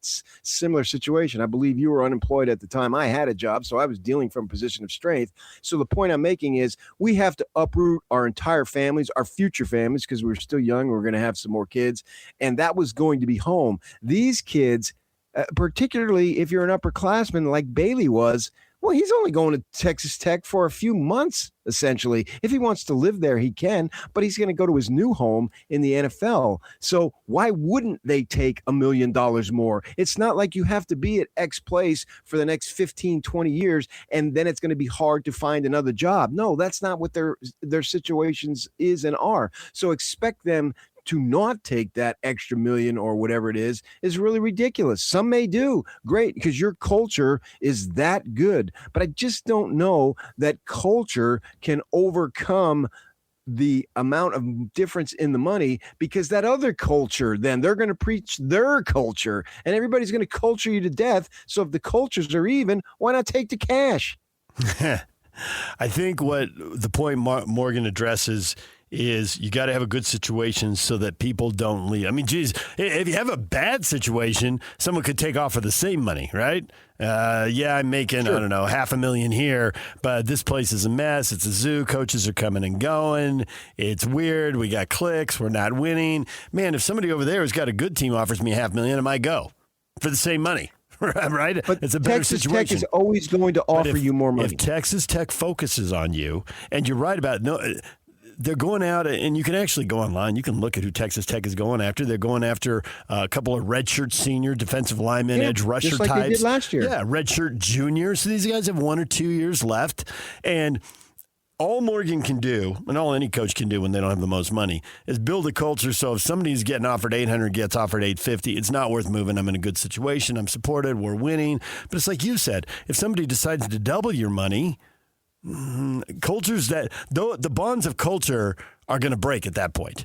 And you're going to be gone for 75% more, double or triple your money. I mean, it's going to happen. But all these people that Texas Tech is going after, they're not in the Utah culture. They're not in the whatever culture. So they're not comparing the culture that I'm in versus the culture that I'm going to, because they've already put their names in the transfer portal, which means most likely A few do return, but most likely the culture that they're in is over. So I have no doubt if you can get people into Utah at the university and also the community, they're going to like it. We've been talking about this for years, and I don't care if you're black, if you're Asian, whatever color, whatever ethnicity you are. If you come to Salt Lake City and experience what it has and the University of Utah and the University of Utah football program, as I continue to narrate, you're going to like it. The overwhelming majority of people do. The track record is there, but they're not in the culture yet. So your culture can't win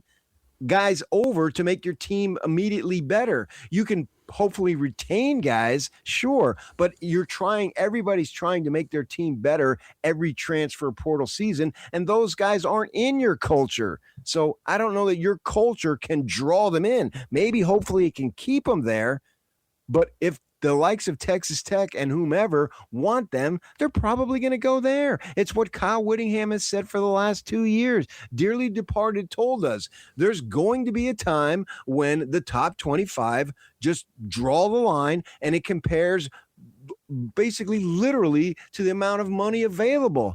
The old man said that, and when he speaks from a position of wisdom and experience and knowledge.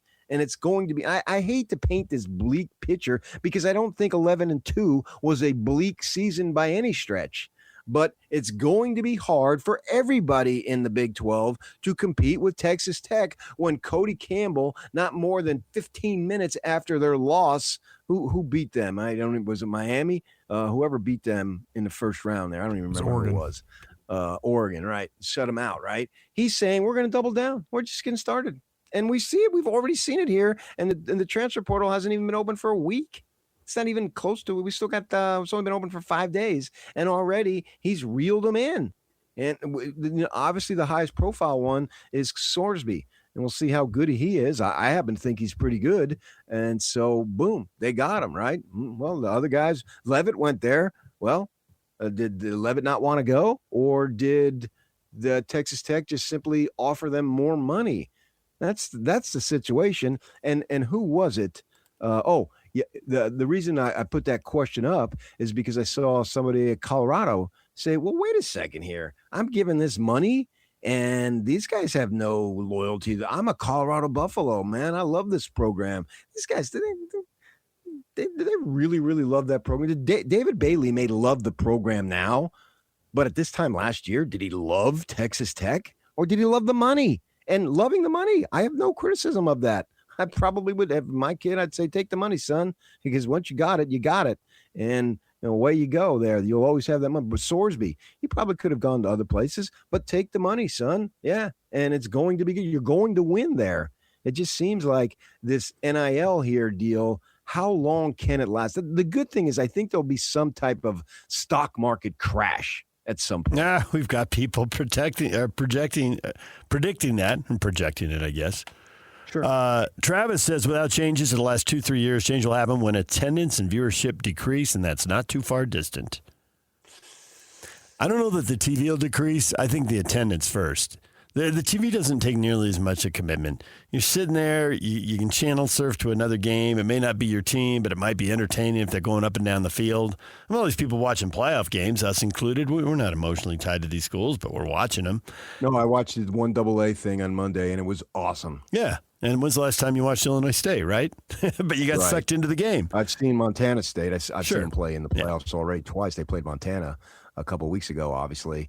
And I'm a Big Sky guy at heart, and I actually like watching that level because in my mind, it seems like it's a little more pure. I always thought that. Now I think it more than ever, recognizing that nothing is 100% pure. It just doesn't work that way. But, yeah, I want a good game, and that game was off the charts good.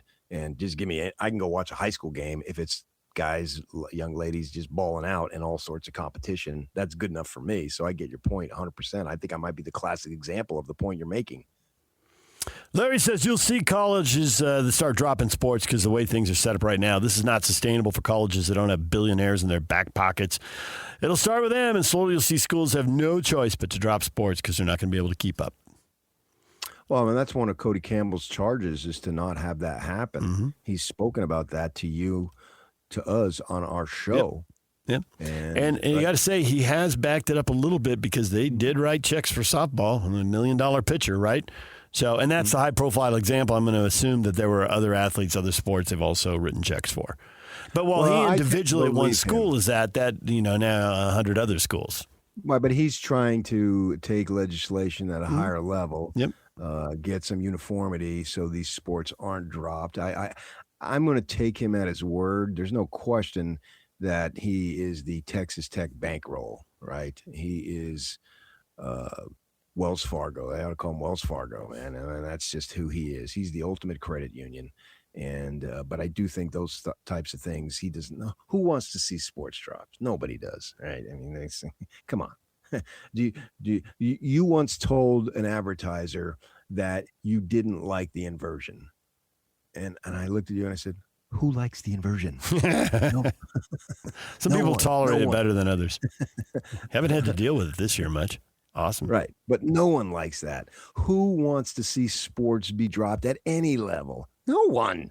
We all recognize the value of them, even if they're overinflated and the emphasis is too strong. And there's been some negative cases that sports has ruined people. We understand that. But still, no one wants to see the women's whatever team cut, or for that matter, the men's team or the boys and the girls teams. No, we want to see more. A couple years back, didn't they put volleyball into Utah high school? They added boys volleyball. Great. They added boys and girls lacrosse. Yeah, great. Yeah, that's awesome. We all want to see that. We all want to have young people doing productive things and not having idle time, because that could cause danger and problems. And they can get in there and have friends and camaraderie and another mentor or two with coaches and assistant coaches. We all want to see that. So I know that Cody Campbell wants to do that, but at the same time, he's just going to throw so much money. And I get the Colorado booster talking like that. Why would I give my money if this person is then gone a year later? And what did I get? What is my return on that? And Colorado didn't win. I suppose if Colorado was still playing, that man wouldn't have said that. But obviously they had a lousy season. I don't know, Kevin says, if NIL is the sole culprit, but greed and money are killing college football. Surely there has to be a way to compensate players for the money schools are making off of them without it becoming a greed fest. Yeah, I just don't know that it's killing it, though. I mean, the Granddaddy has just awesome ratings. So does the regular season, though. I mean, right, but I'm just going as recently as last week. As recently as last week, right. But there's... college football on Tuesday, Wednesday, and Friday nights, there's an audience for it, and people are making money off it. And it's not even the core thing, which is college football on Saturdays. Yeah. That doesn't mean that it can't take a hit, though. It's true. Jerry, until the ticking time bomb explodes and ruins the game beyond repair. Jerry, taking us down a dark and lonely path. Yeah. The game itself, I don't think will ever be ruined. The actual game, playing the game. It's something that is, you speak of TV, it's a sport made for TV with the natural timeouts that they have, right? And then they include with the change of possessions, the TV timeouts. And it's just, I don't think there's ever been a sport that's made better for television, right? And I just have a hard time seeing that. If there might be some universities who just say, hey, we can't do this anymore, we'll drop down a level, we'll go to the G5, maybe that might be something that would open some eyes. It does make you a little nervous anticipating about what's going to happen, because in order to compete at the highest level, you do need that money. For myself, as an ASU fan, competing at the highest level really isn't in my mindset. No, just go out, have a good time, win a few ball games, go to a Who Gives a Crap bowl game, and then try again next year. And maybe once in a while you hit magic. But other than that, I don't expect it. I don't expect that program to they can talk all they want, but I don't expect it to compete at the highest level, and I'm fine with that. Yeah, but Morgan set the bar there, playing important games in January, national title can be done here. I mean, he just, boom. It can be done if they had the money. It can be done. Yeah, but boy, it's just going to be hard to beat that team from Lubbock and see what BYU wants to do. They had an opportunity to lose a coordinator here last week. They did lose one, but the other, and then gave them more money. DJ PK, it's 97.5, the KSL Sports Zone. More football with Riley Jensen, our college football expert, coming up at 9 o'clock. We'll talk transfer portal with him. And Tim LaComb, 8:30, Jazz Radio analyst. Stay with us. This is Jake Scott and Ben Anderson. It's funny about Kyle Whittingham. He does not care about his legacy at all, which is weird. I would have thought that would be more of a priority, but obviously it's not. I mean, the bitterness of sticking it to Utah outweighs his desire to have any sort of legacy, which is, I guess, kind of crazy. I mean... You think he's trying to stick it to Utah? Absolutely. Gary Anderson said as much. They shouldn't have pissed Kyle off. Use that word. Yeah. I don't know why anybody would think any differently. I certainly don't think Witt was trying to do Utah favors on the way out the door. But again, to your point, like, what was he supposed to do? This is how he's become Kyle Whittingham, is these people around him. So he's going to go back to the well of the people around him to try and do a good job at Michigan, because I suspect he wants to do a very good job at Michigan. You know, he wasn't going to go out there and start over from scratch. I'm not sure that has so much to do with, well, let me stick it to Utah now. Catch Jake and Ben weekdays from 10 to noon on 97.5, the KSL Sports Zone. DJ PK. All right, there's the winning and losing. There's the serious stuff, PK. But there's also the stuff that, the fun stuff that people associate with the team, their uniforms, their nicknames. Mark Harlan was taking questions about the Under Armour deal, you know, the look varies so much depending on which company you're with and all that kind of stuff. And people get way into that. And you probably saw this, caught my eye. The U.S. Patent and Trademark Office has denied the Athletics' request to trademark the names Las Vegas Athletics and Vegas Athletics. Now, they were the Oakland Athletics. Before that, they were the Kansas City Athletics in the 50s and 60s. Before that, they were the Philadelphia Athletics dating back to 1901. It's been Athletics forever. I don't know why they get turned down, but this is reminiscent of the Utah Mammoth trying to get Yeti, and then that didn't work, and this stuff's all convoluted. So when you come up with names for our baseball team that we believe is inevitably coming here with expansion, he knocks on wood, let's have multiple names backed up and ready to go. I don't see how they can turn down Athletics in Vegas. That doesn't make any sense to me, but apparently they did. Well, here's an opportunity to market it geniusly, get into the Utah market, so call it the Athletics. No, put 2 Z's on the end. Las Vegas would be horribly disappointed with that.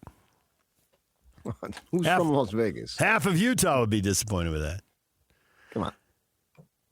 No one's from Las Vegas. You all moved there. Everybody does move there.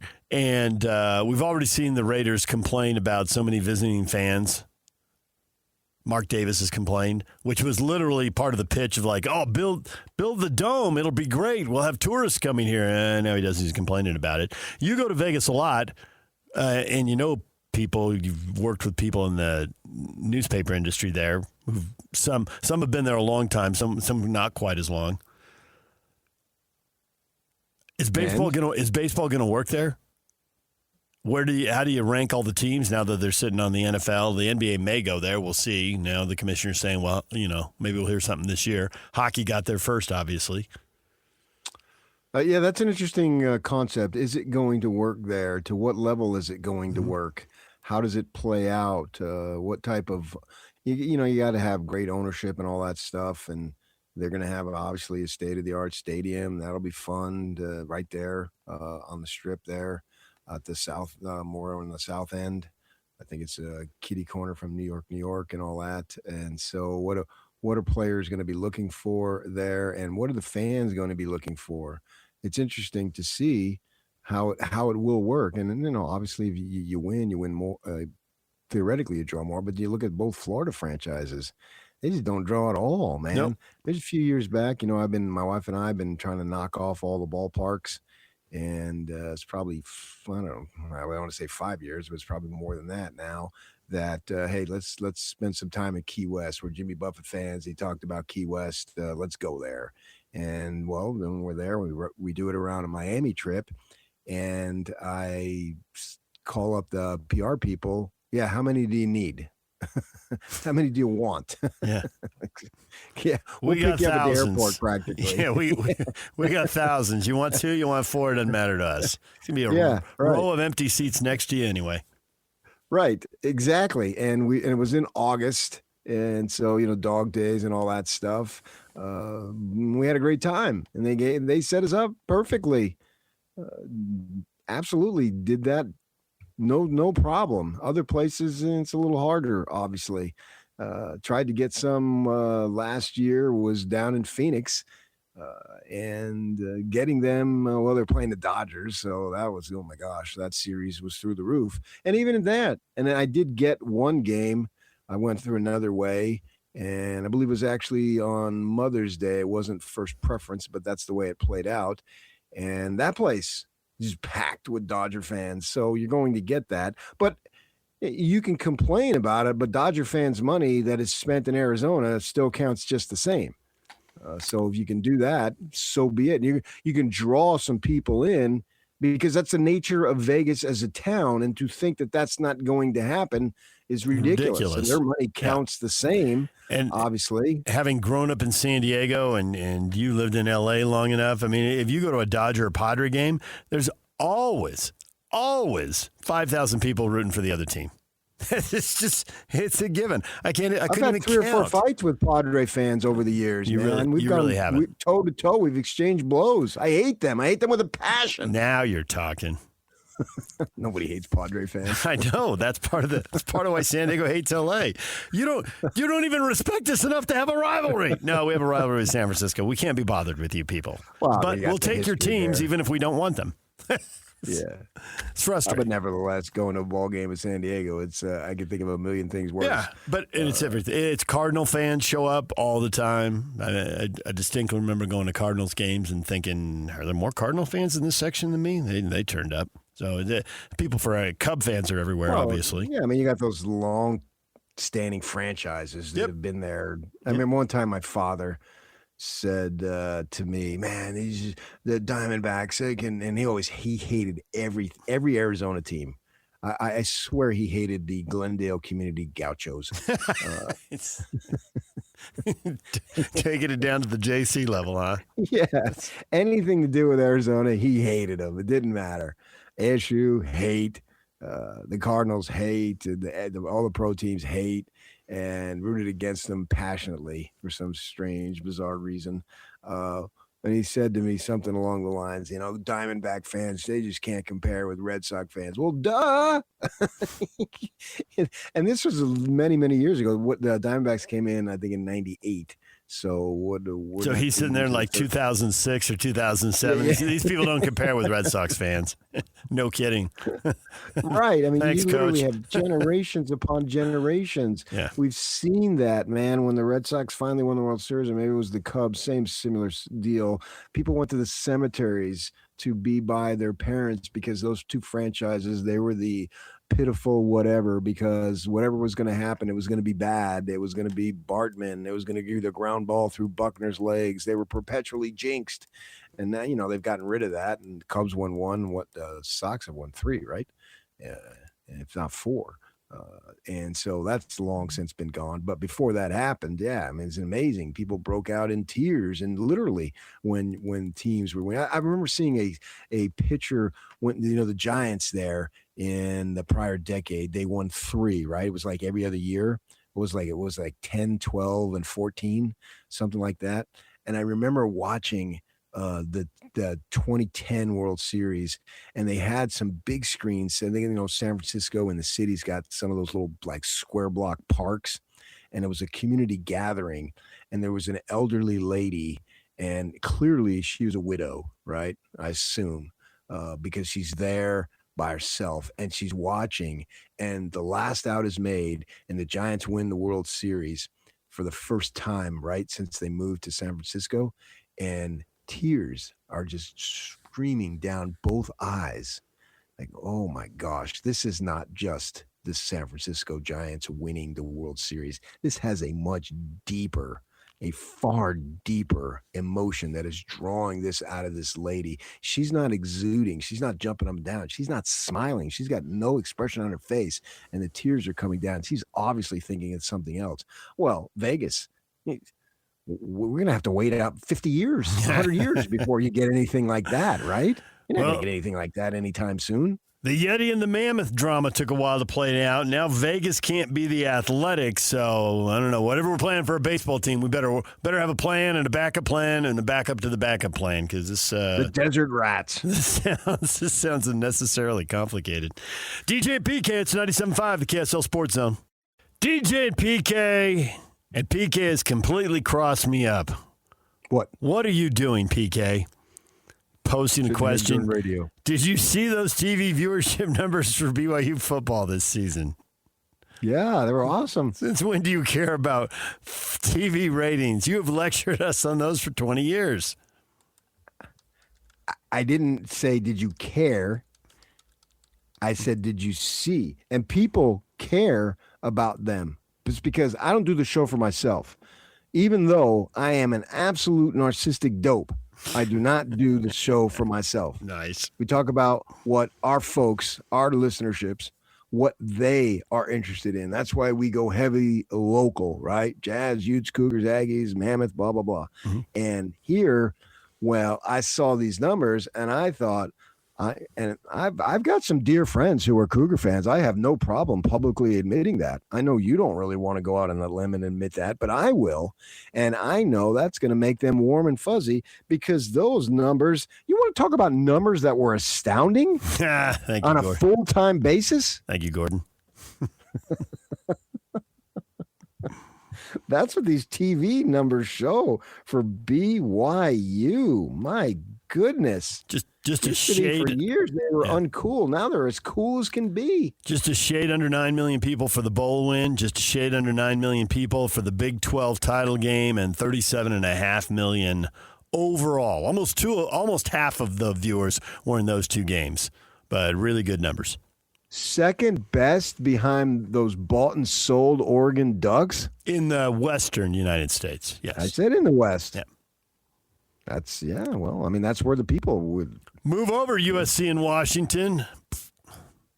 USC, please. What was this? 1995 here? Yeah. I mean, come on. They were third, 30 million. Well, that's because they play Notre Dame. Anybody who plays Notre Dame is going to have big numbers. Jeez. And go put Notre Dame on your schedule and see what they do. That's why everybody kills to get Notre Dame on their schedule. I mean, come on. Look at everybody. They more than, if my math is correct, they more than doubled up Utah. That's true. Utah ended up at about 14.8 million, which was seventh behind the. They tripled my dear Sun Devils, who I hold close to my heart. Sorry. Tripled them. Yeah. Well, what are you going to do? And the Mormon church is just growing by leaps and bounds.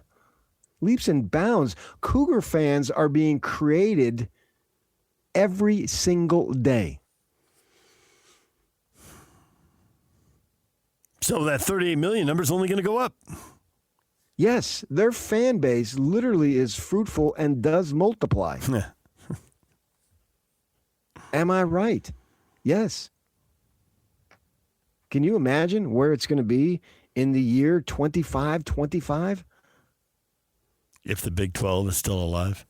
It doesn't matter. BYU will be alive. If the ACC can survive.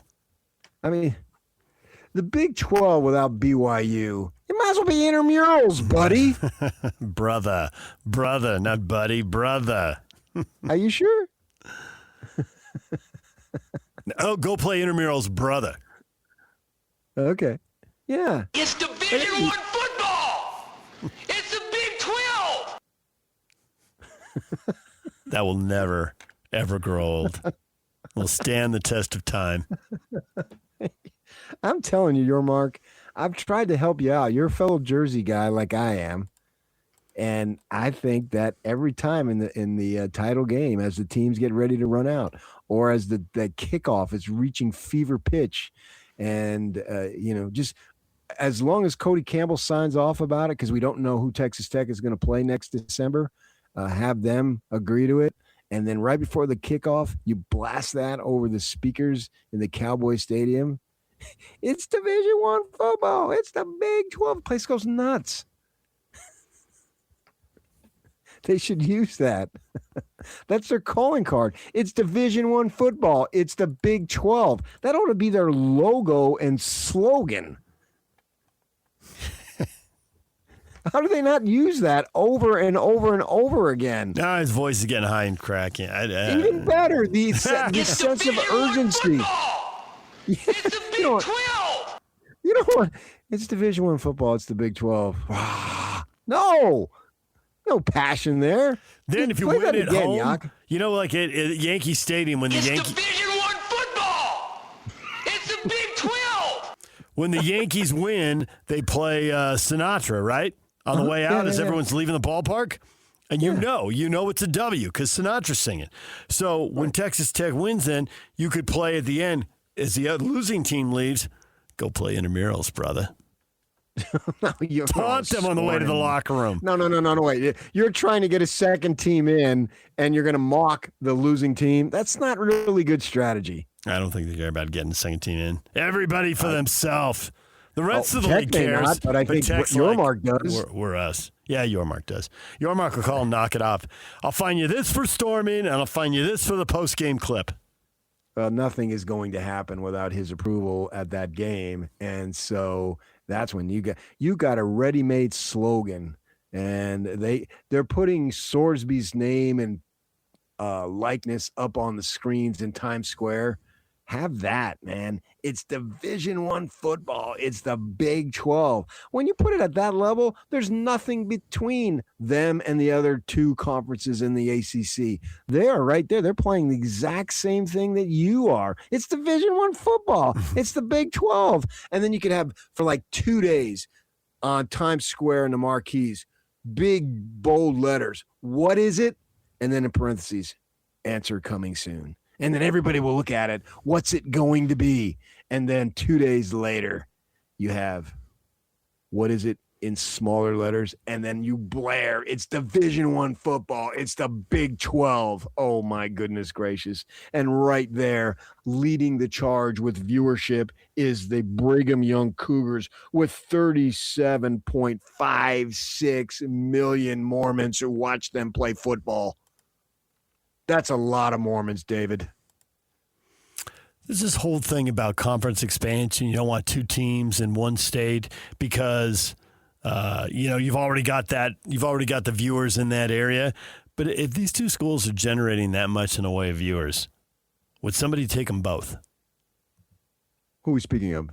Well, probably the Big Ten and BYU Utah because we're sitting here. But, I mean, it could apply to any market where two teams were drawing really well. You know, as the Big Ten has expanded, well, there's only one team to take in Nebraska, right? But Rutgers, Maryland, they're not taking two from a market the way they have Michigan and Michigan State, in the same state, or Indiana and Purdue are in the same state. They're not doing that anymore. They're just adding one at a time. But if you look at two teams, it's like, would you take another team in the West that doesn't draw as well? I mean, the teams that draw the best in the West are the four teams the Big Ten's already taken, and then it's BYU, Colorado, and Utah. And Colorado, I don't think it's Colorado. I think it's Dion, and he's not going to coach forever. Maybe one more year, maybe two, maybe three. We'll see how it plays out. But I don't see realigning over a coach who's been there 3 years. Well, I wouldn't see realigning over any singular entity. Yeah.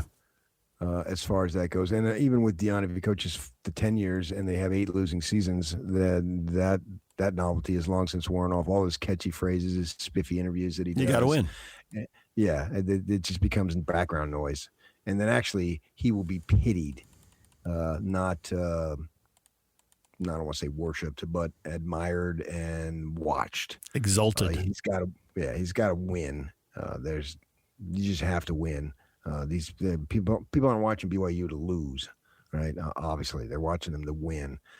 I think you have to look at everything, and that's why the Big 12 is ecstatic to have BYU in there. There's just no question about it. I mean, because they bring folks to the table. Their fan base, and you can say, oh yeah, well, it's the church affiliation, BFD. It doesn't matter what the affiliation is. It's like I said with Vegas. If they got out-of-towners going to their baseball games when the team comes here in a couple of years, the money counts just the same. It doesn't matter. And they draw everybody. Any beat writer can attest to that because he or she has seen it with their own eyes. Right? It doesn't matter where you go. I tell the story of the Cougars are playing in Auburn Hills, the Palace where they had the Malice, right? Well, that's a little bit way out of Detroit. They've since moved in, but back then they were going to play Michigan State out there, right? And that's down the freeway, having been to Detroit many times. My brother-in-law lived right down the street from there. And so it's in December, and I get there on a Friday night, and it's cold, it's icy, and all that. I'm thinking, oh my gosh, just get me to the hotel. And I pull in the parking lot, and I usually pull up where you can walk in to closer by the entrance to register, right, and then go park the car. And it was up a little incline, and as I pull up, right ahead of me, I see. I don't remember the state. It's a BYU personalized license plates. He's in the suburbs of Detroit 2 weeks before Christmas on a Friday night. They literally are everywhere, right? I told the story. Val Hill told me the story of who was it? UCLA having increased attendance, the AD at SC saying, well, it's BYU, man. Yeah. Schedule BYU, and you'll get an extra 15,000 folks will come to the game. Okay. He does it, right? And I was at that game, and sure enough, they do. So you can't compare them to Notre Dame. No one can compare to Notre Dame that way, but they do bring in folks. And so I get your point, but do they bring in baggage? Well, it seems like outside of the Sunday play, a lot of that stuff has been mitigated and gone away to the level it used to be, right? Rondo Fehlberg, we talked about this with him. He's been on our air many times. He says emphatically the reason why that they didn't go to these other conferences, Big 12 or Pac-12 before, there's no question it was good old-fashioned religious discrimination. I believe that's a literal quote. Right? He said that. Well, there was a while there when the Big 12 that was an issue here most recently when they were not this time because they obviously expanded, but before that there was a little bit pushback because of the supposed standards against gays. That was a big deal. Well, this time around, did that even surface? Didn't even seem like that was a big deal. And I don't know, has BYU changed their stance on that? I don't know. I don't get into that. It's none of my business. But they were readily accepted. Now, the Big 12 was in a more desperate situation, and they needed BYU more, and that's obviously why they got in. They wanted them even before that, but they didn't expand. So, yeah, I think your point is taken. I would love to see. Wherever they go, BYU and Utah go together. I don't think that getting to the Big Ten solves all your problems. Because you just mentioned some schools and some programs, particularly in football, who suck year after year after year. Well, the whole money disparity thing we're talking about in the Big 12 and the endless amounts of oil money that Texas Tech has, you're just going to have a different problem. Now, first off, maybe Texas Tech goes with you, so you still have that problem. I mean, who knows how this will play out, if it plays out at all. But if it were to happen, maybe they went with you and you still have that problem. But then Ohio State and Michigan and Oregon would be a problem. Apparently, Indiana is now a problem. Now, Penn State's not short on money. I mean, it blew up this year, but before that, they were rolling. Why would Texas Tech need to go to the Big 12? The Big 10? Or the SEC for that matter? What can they get there that they're not getting now? More big games, I guess. Is it good for the ego if those are viewed as the two biggest leagues, and more money? Not like they're short of money, but everybody wants more. And I mean, to go to the SEC to be in the same league with Texas and Texas A&M, I think that'd fire them up. But why? Sure, but why do they need it? What can't they get out of the Big 12? They can get whatever they want out of the Big 12. They're in the playoff, so it's up to them to be better and win it. Yeah. So go get what they think is a better quarterback, and hopefully for their sakes, develop a better quarterback. I mean, the reason would be that, the ground rules are going to change, and even though they're getting what they want now, maybe they don't think they'll be able to get what they want later. And so, well, I don't think the Big 12 is going to be absolutely denied. You talk about lawsuits if the group of 5 is denied, or group of 6 in basketball, whatever it might be. Well, if they're not going to be denied, the Big 12 is not going to be denied. It's not going to happen there. So rather than worry about what you don't have, focus on what you can do to make the best of what you do have. Because I think that look at the U of U, their football program, and they just won 11-2, and that says a lot. And they're going to have professionals. They're going to have 2 offensive tackles drafted in the first round, if all the projections are true, which they probably are, right? And Morgan mentioned that yesterday, that Spencer Fano is probably going to be the first O-lineman taken. Well, he doesn't need to go play in the SEC or the Big Ten to achieve that. You got that right here in our backyard. And that's what they need to sell. That's what he was pushing about their culture. What are you looking for as a young man, young woman, when you make your athletic decision, right? Because maybe they can't compete bottom dollar, but everything else. Why can't the U of U provide you as a women's basketball player or as a men's basketball player, or what have you? Football obviously is king. They can get you whatever it is that you're looking for, right? And there's a lot to sell. And you can go to the U of U and you won't get lost, man. If you're a star there, you will be recognized. We talk about it all the time, right? The amount of time we talk about college football versus the NFL, what is it, 50-1, would you say? Something like that? Probably pretty lopsided. When we come back, Tim LaComb is talking BYU and the Utah Jazz. That's next. Stay with us.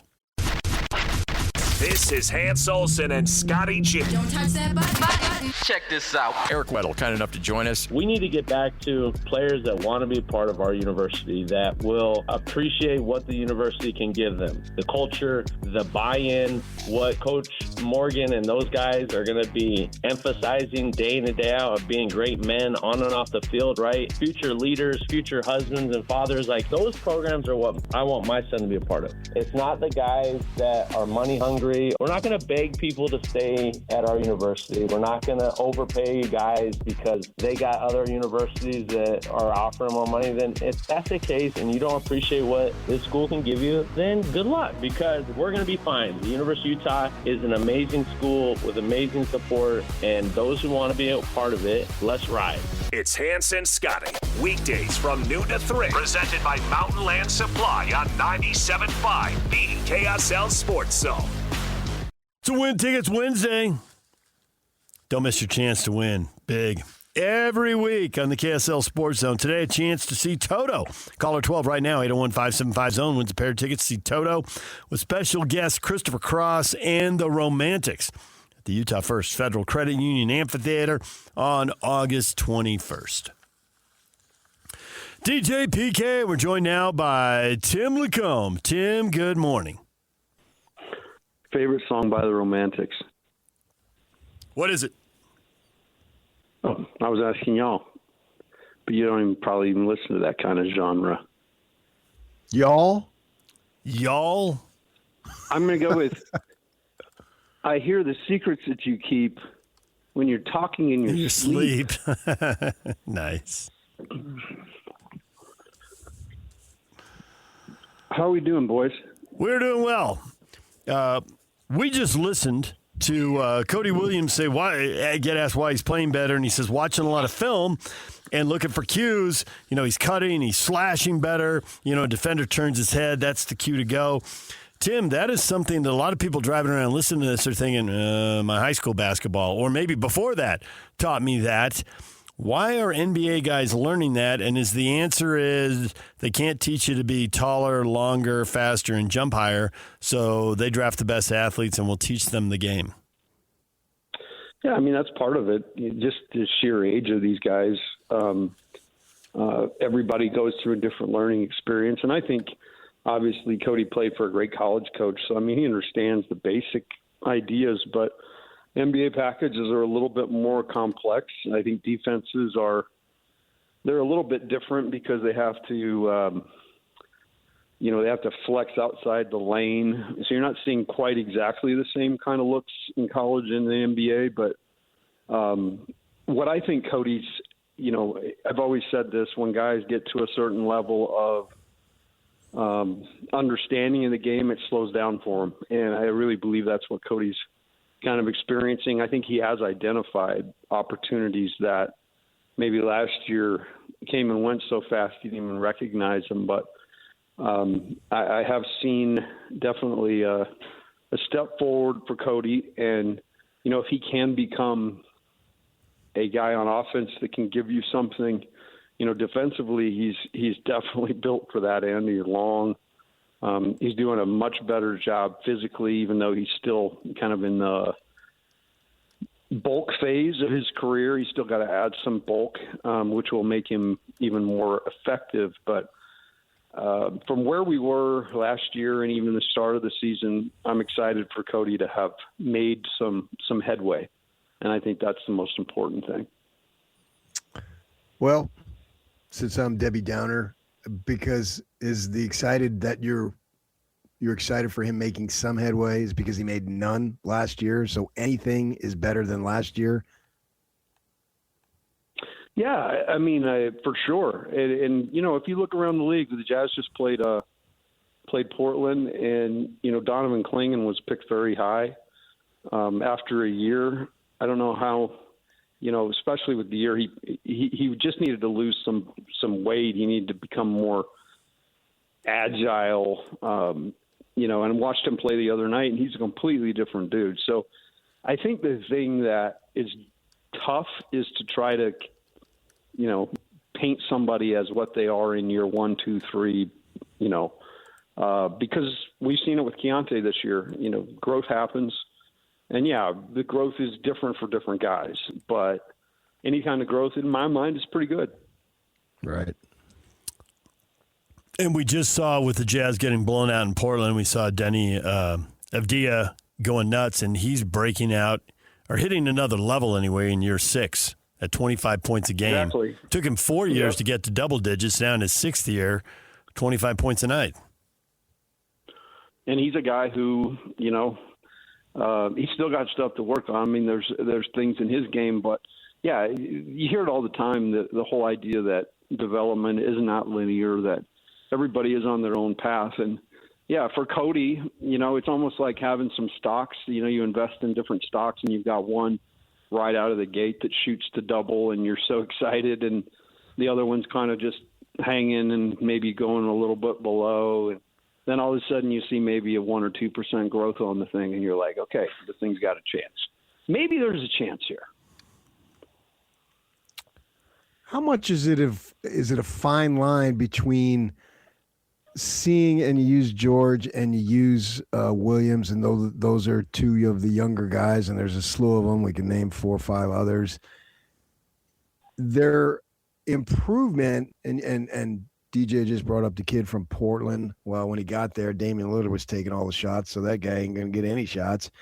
And then they make a change. How much of it is that fine line between opportunity, but you can't just give them opportunity for opportunity's sake? It has to be earned, but yet there's no way they're going to get better if they don't get opportunity. You see that? It's kind of a paradox there. And you wonder, how does a coach, in this case, it's Will Hardy, and that's his assignment, how does he handle that? Because you don't want to give, but you need to give in order for them to show you something.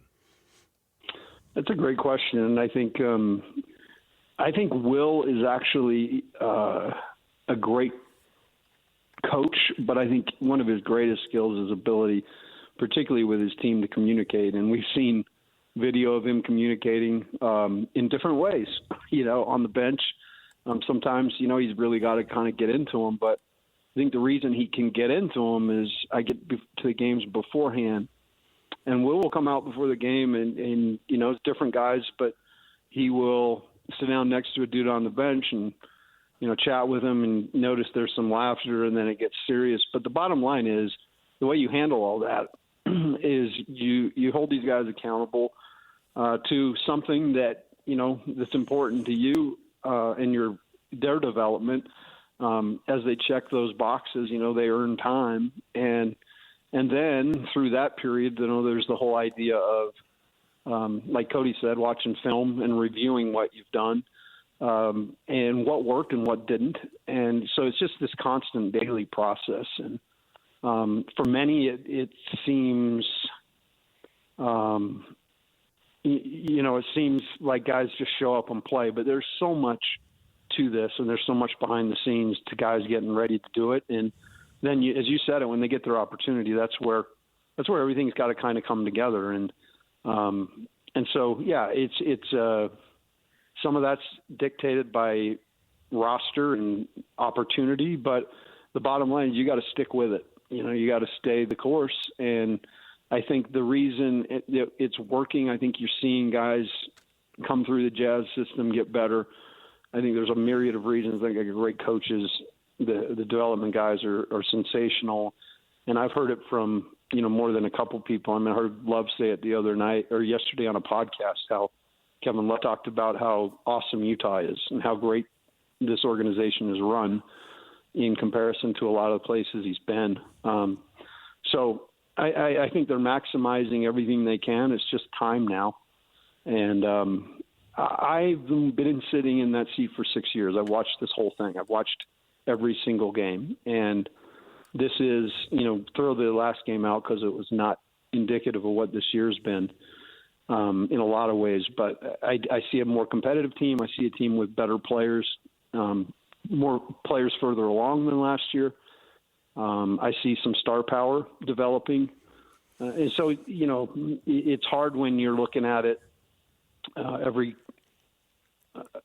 from a distance, but I think in there every single day, there's a lot going on, and how far they can continue to push it, we'll see. But I'm excited about the growth, and I know it's hard when you're still losing, but they're losing better. We just heard, and Will Hardy's talked about this a couple times now, about how bad the defense is, and Will just not pleased that they're ranked 30th in the league again. And I know the circumstances. Last year they were dumping games on purpose and playing terrible lineups on purpose, so that contributed to it. And Kessler's out this year, and obviously not having his shot blocking is contributing to it. But if you had to put 5 guys out there and prioritize defense and just let the other stuff go, maybe it's not the best rebounding group, and that is part of getting defensive stops, and maybe it's not the best shooting group, but if you had to put 5 players out there, so that maybe they were just, the 25th best team defensively, the 20th best team, which 5 would you put out there, and could you impact everyone's behavior by rewarding those 5 guys with more playing time? I'd have to trade for a center. Yeah, they don't have one. Do that? They don't have one. You can only you're going to put out 4 good defenders and someone that you will label a center, but they won't be good at that. Right. Well, I'm going to put Nurk out there because he's, as Majerus would say, he's the biggest ship in the fleet, and we need an aircraft carrier at least inside to eliminate, maybe eliminate a couple drives here and there just by seeing the big fella. Can I go to the G League? You can do whatever you want. Right? You're putting the best defenders out there. All right, Mo Harkless has got to be on the floor. Let's see, not Mo Harkless, Elijah Harkless. I think we've got to go with Taylor Hendricks, and I think we got to go with Cody Williams. And you know what? I'm going to stick Lowry out there because he's tough. He's physical. I've seen some better defense. I've seen some things from Lowry in stretches. So give me those 5. Give you those 5. Okay, I will give you those 5. Now, I want to talk a little bit about BYU and the 5 that they have playing huge minutes against Kansas State, man. Guys playing 35, 37 minutes. 4 of the 5 playing well over 30. Kata's the only one who didn't. He played 27. Played 3 guys off the bench. You know, in the long run, I'm worried about that. How much it's the same thing that I asked you, the essence of the question. It's on the coaches to develop a bench, but if they're not playing well, do you play them? How does a coaching staff develop a bench that I don't need to play 3 guys, really 4 guys, over 35 of the 40 minutes? Well, I think that's part of what preseason, what you kind of see what you have, but I was so impressed with the schedule that KY and the group put together. I mean, they really tested themselves and went and played in big-time games. And, I can only liken it to coaching styles. We used to play St. Mary's year in and year out, and their 5 guys would play, between 34 and 40 minutes. And, they'd sprinkle a couple dudes in. And sometimes it's just style. But what I do know is that first 5 is really good. And the guy that is kind of leading that group, AJ, he's a guy that I saw from distance on film, didn't have a ton of knowledge of who he was, have watched the whole thing, had my trepidations about what could happen, but found that, AJ, first of all, is just an incredible kid who works his tail off. I got that from everybody over there. Really respectful kid, and has been a great leader for the team, not just as a player, but I think he's pretty vocal. And then you've got that ability, to put the ball in his hands in the last few minutes of every game, so that shortens games. But I think they've got talent there, and I think they just need to figure out where everybody needs to play coming off the bench.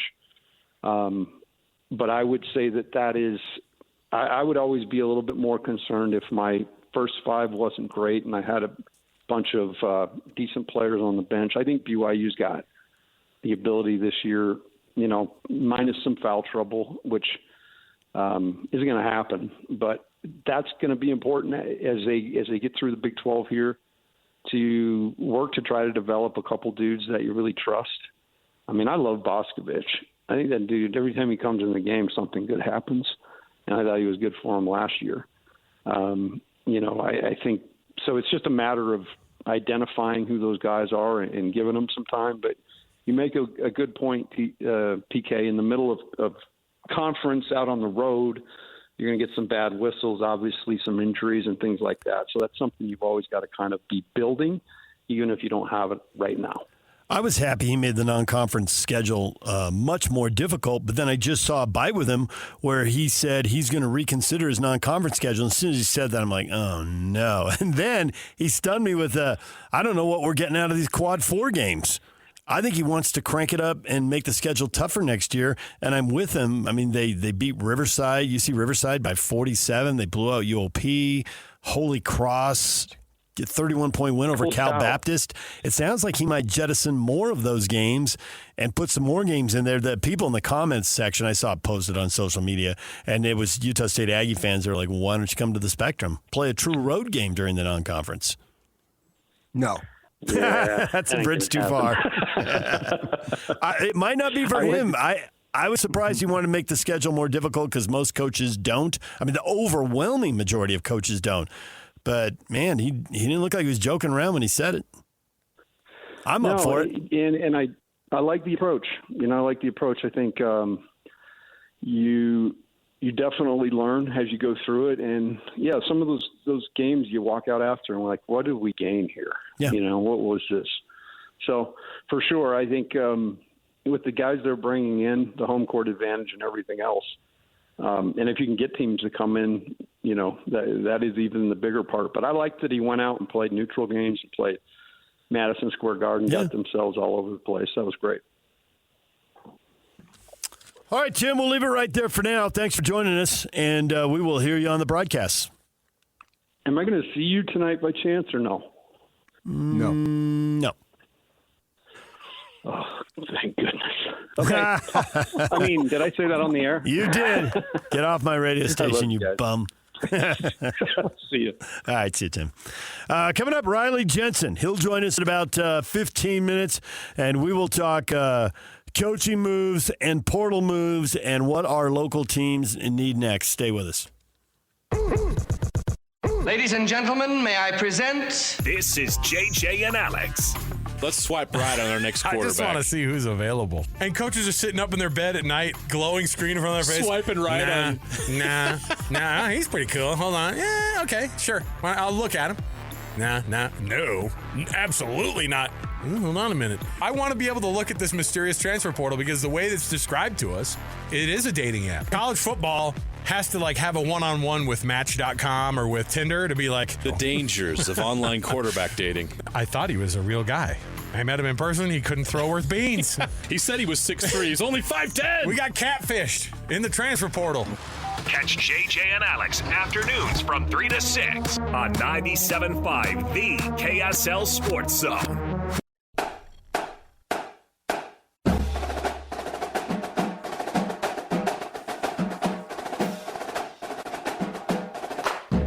The Mr. Mac Utah County High School Players of the Week are Tabby Clark from Pleasant Grove and Ashton Schewel from Lehigh. Clark led Pleasant Grove to 3 wins over the holiday break, averaging 15 points a game and nearly tallying a triple-double. With 19 points, 14 rebounds, and 9 assists, and a 90-67 win over Esperanza from California. Schewel scored 33 points in an 82-77 win over Berkeley, California, and followed up with 19 points in a rout of Mount Si out of Washington. The Utah County Player of the Week award, proudly presented by Mr. Mac. No one buys, no one sells, no one cares the way they do. Absolutely no one.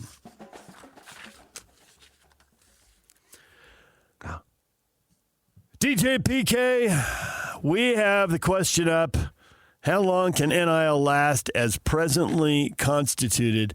PK, it seems like I can't go to social media without seeing that debate. It looks like I can't click on any of the major websites without seeing some kind of analysis of which team is up or which team is down in NIL, who's losing players, who's getting players because of NIL. Kyle was right when he told us 4 or 5 years ago, this is the single most important thing. It is outstripping everything else that has been important about recruiting. So to the degree that collectives and local businesses and donors line up, this is everything now. This is the time right now. The Utes, the Cougars, Kyle with the Wolverines, you've got one shot in the portal to fill your gaps. And why would somebody change teams and move halfway across the country? Man, culture works when you're trying to get someone to stay put. But if you're trying to get someone to move and you've got a hole to fill and you've got to do it, money, money, money, and money. I mean, the playing time's already answered. You have the hole.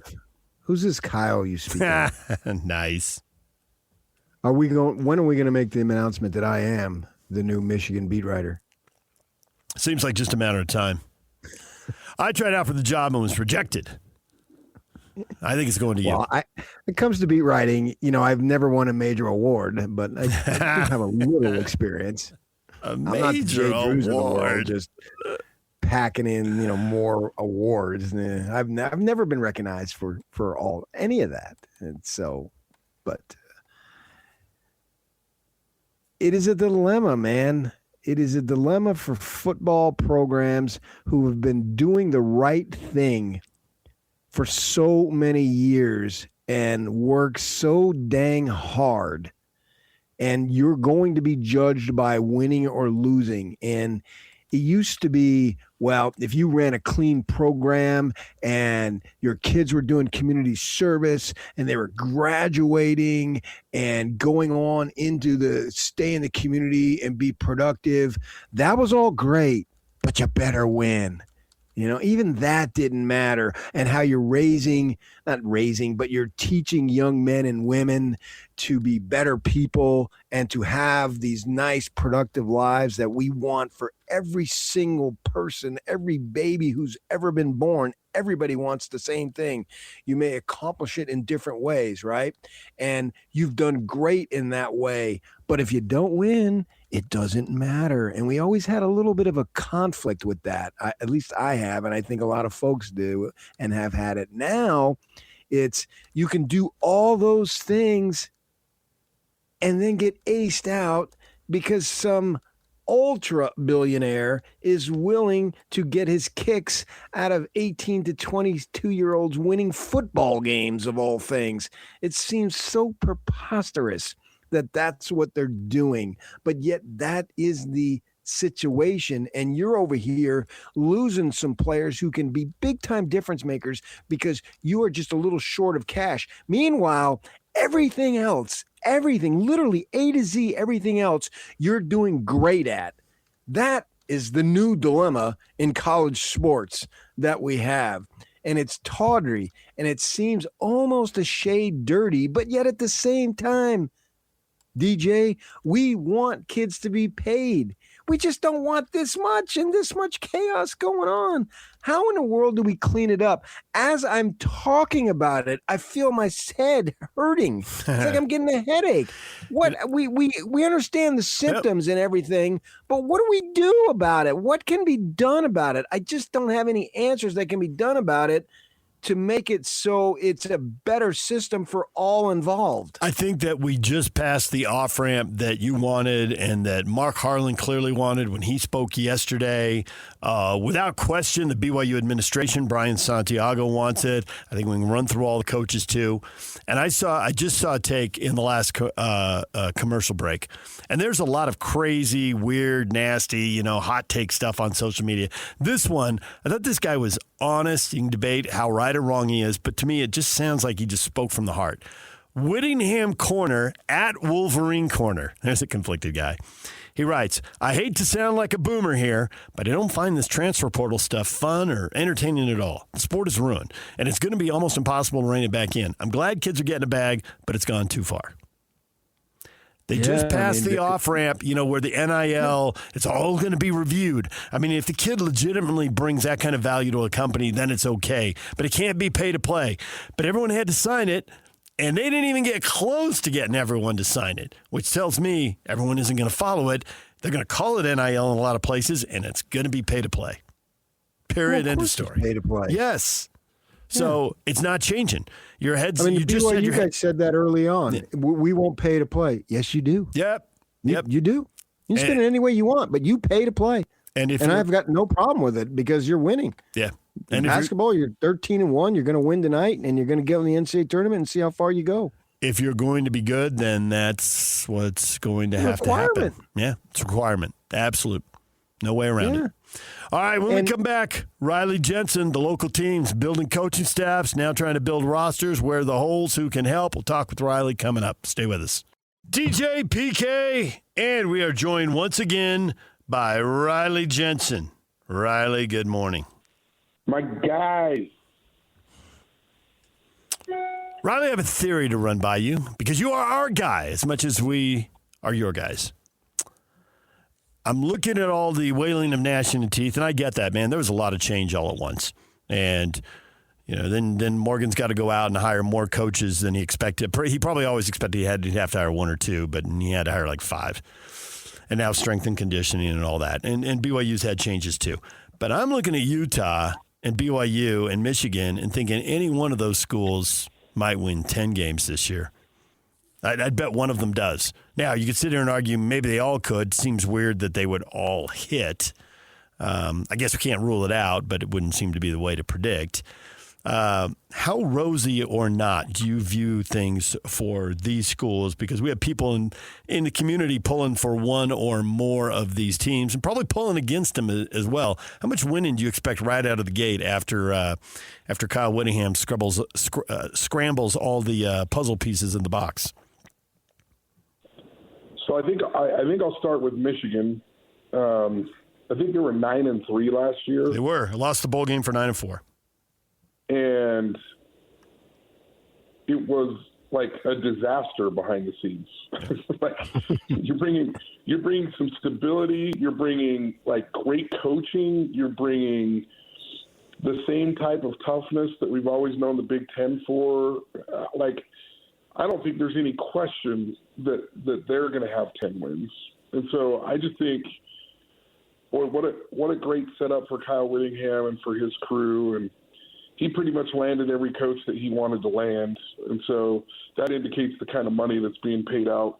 I mean, some of these guys are really tight with Morgan as well and with Kalani. And it had to have been the type of money that it changes lifestyle, not just, there's a couple $100,000. Like, I feel like in some instances, some of these guys are getting paid double what they were getting paid at their other schools.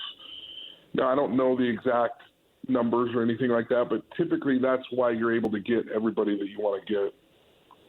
Secondly, I think that the culture at BYU with Kalani is fantastic. It's funny because there's two phrases that always go out about quarterbacks about maybe Bear will have a sophomore slump. And then there's always the coaches thing that in between year 1 and year 2 is where the most growth takes place. So I don't know which one's going to happen, but I get a feeling that he's going to get better because there's still a lot of things for Bear to grow with. And I've talked about this ad nauseum with you guys where the way that you can tell a veteran quarterback is comfortable is when he can throw the ball downfield over the middle. Now, some of the people that are listening right now are like, well, Bear was throwing the ball over the middle against Texas Tech, but there was a couple of telltale signs that Aaron Roderick was actually telling him where to throw the ball in the Texas Tech game. And so for me, there's still a lot of growth that can take place with Bear that's going to make them even better, right?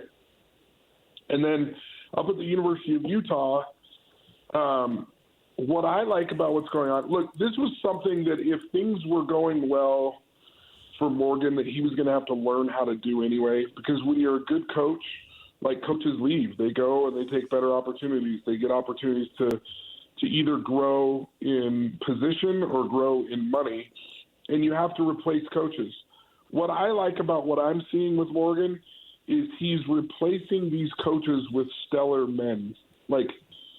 I'm sorry, but Kevin McGibbon, there's not a better guy out there.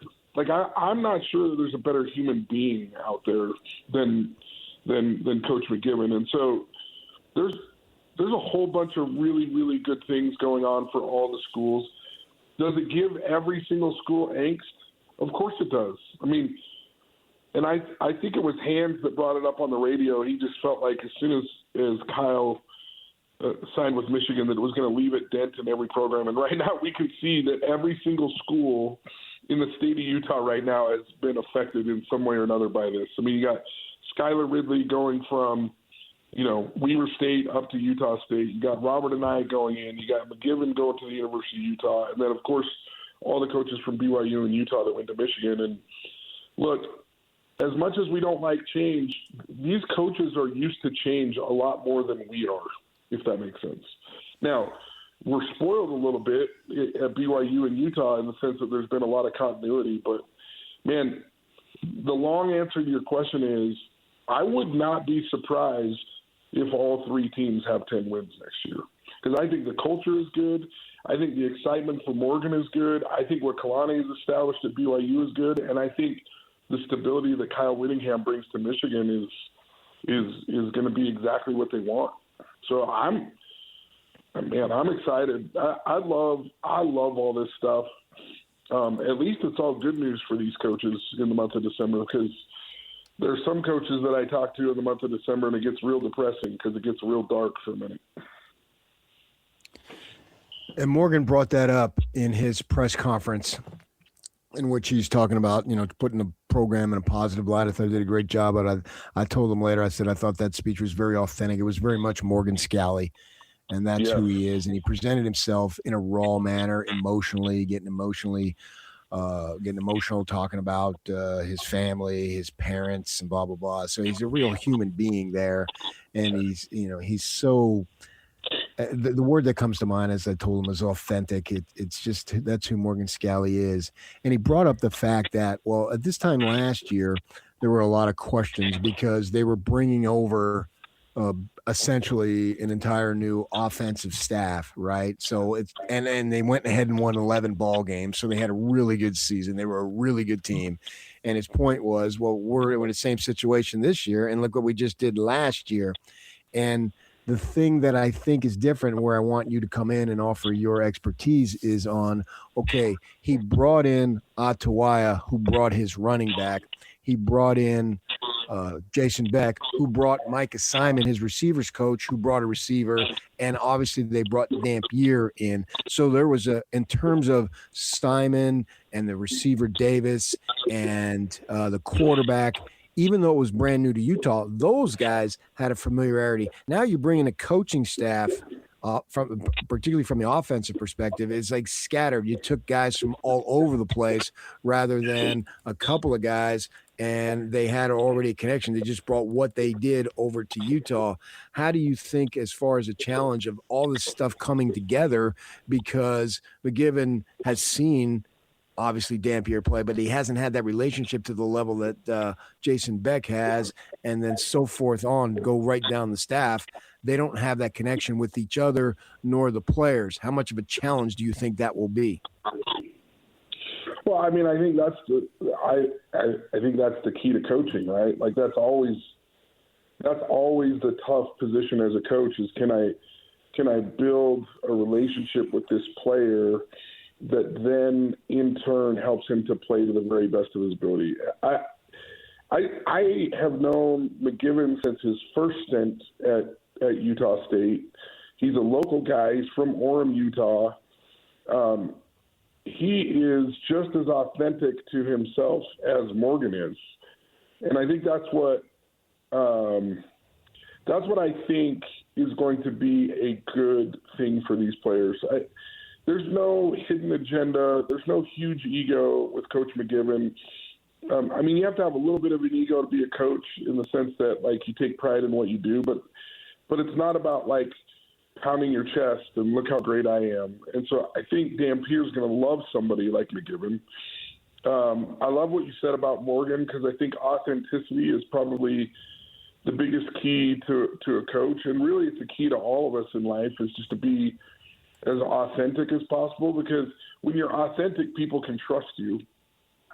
And that's really what you're looking for. That's why you'll see guys out there that loved Bill Parcells as a coach, and you listen to Bill Parcells on the phones and listen to him just ripping into players and ripping guys. But, like, I would have loved to play for Bill Parcells because he didn't move the goalposts on you. He was authentic. He told you exactly what you needed to do to play. I think that's what's true with Coach Mendenhall. I think that's what's true with Kalani. I think that's what's true with Morgan. I think that's what's true with Coach Whittingham. And I think we're starting to see that this coaching tree that has kind of developed underneath Lavelle Edwards and Ron McBride from years ago is really starting to, like, branch out and show you that way was a winning way for a reason. And these guys are great coaches that have either coached under Lavelle or played under Lavelle or coached under McBride or played under McBride, and then their tree. So, like, McGiven was underneath Coach Anderson, and it's really impressive the legacy that those two coaches have left, in my opinion. They're not only leaving their signature on the state of Utah in football, but they're leaving their signature around the country now. Positions you're really worried about, or positions you're very excited about because who has landed in to fill a hole? Any players you've seen where, yeah, you're pretty active in the high school scene, you know a lot of coaches, you're really excited for somebody who's brand new and we don't know about them? Well, I think everybody knows about Celeste Moa at the University of Utah. Was going to go to Tennessee, and then they were able to keep him at the University of Utah. I think he's a fantastic player. His dad dad Ben played for the University of Utah, I think, on that 2004 team that won the Fiesta Bowl. I think he's a really, really exciting player. And then I'm really, really interested to see the hiring of Jordan Gross and what the offensive line now looks like going forward and how they improve at the University of Utah. And then, obviously, I don't know who the defensive coordinator is going to be at BYU. I'm a little bit concerned about that. We've talked about this on the show before, but, I mean, there's guys that have coached under Jay, but Jay is Jay, and it's nuanced to be a defensive coordinator and know what defenses to call when, and he has a lot of good experience there. But Kalani was also a fantastic defensive coordinator, and I think between Kalani and the guys that coached under Jay, it'll be really interesting. I'm interested to see what happens at that position or at BYU on defense, and then I think offensively, you know, they're losing a receiver. I'm interested to see who's going to step up at the receiver position, because the better and better that Bear Bachmeier gets, the better the receivers are going to be.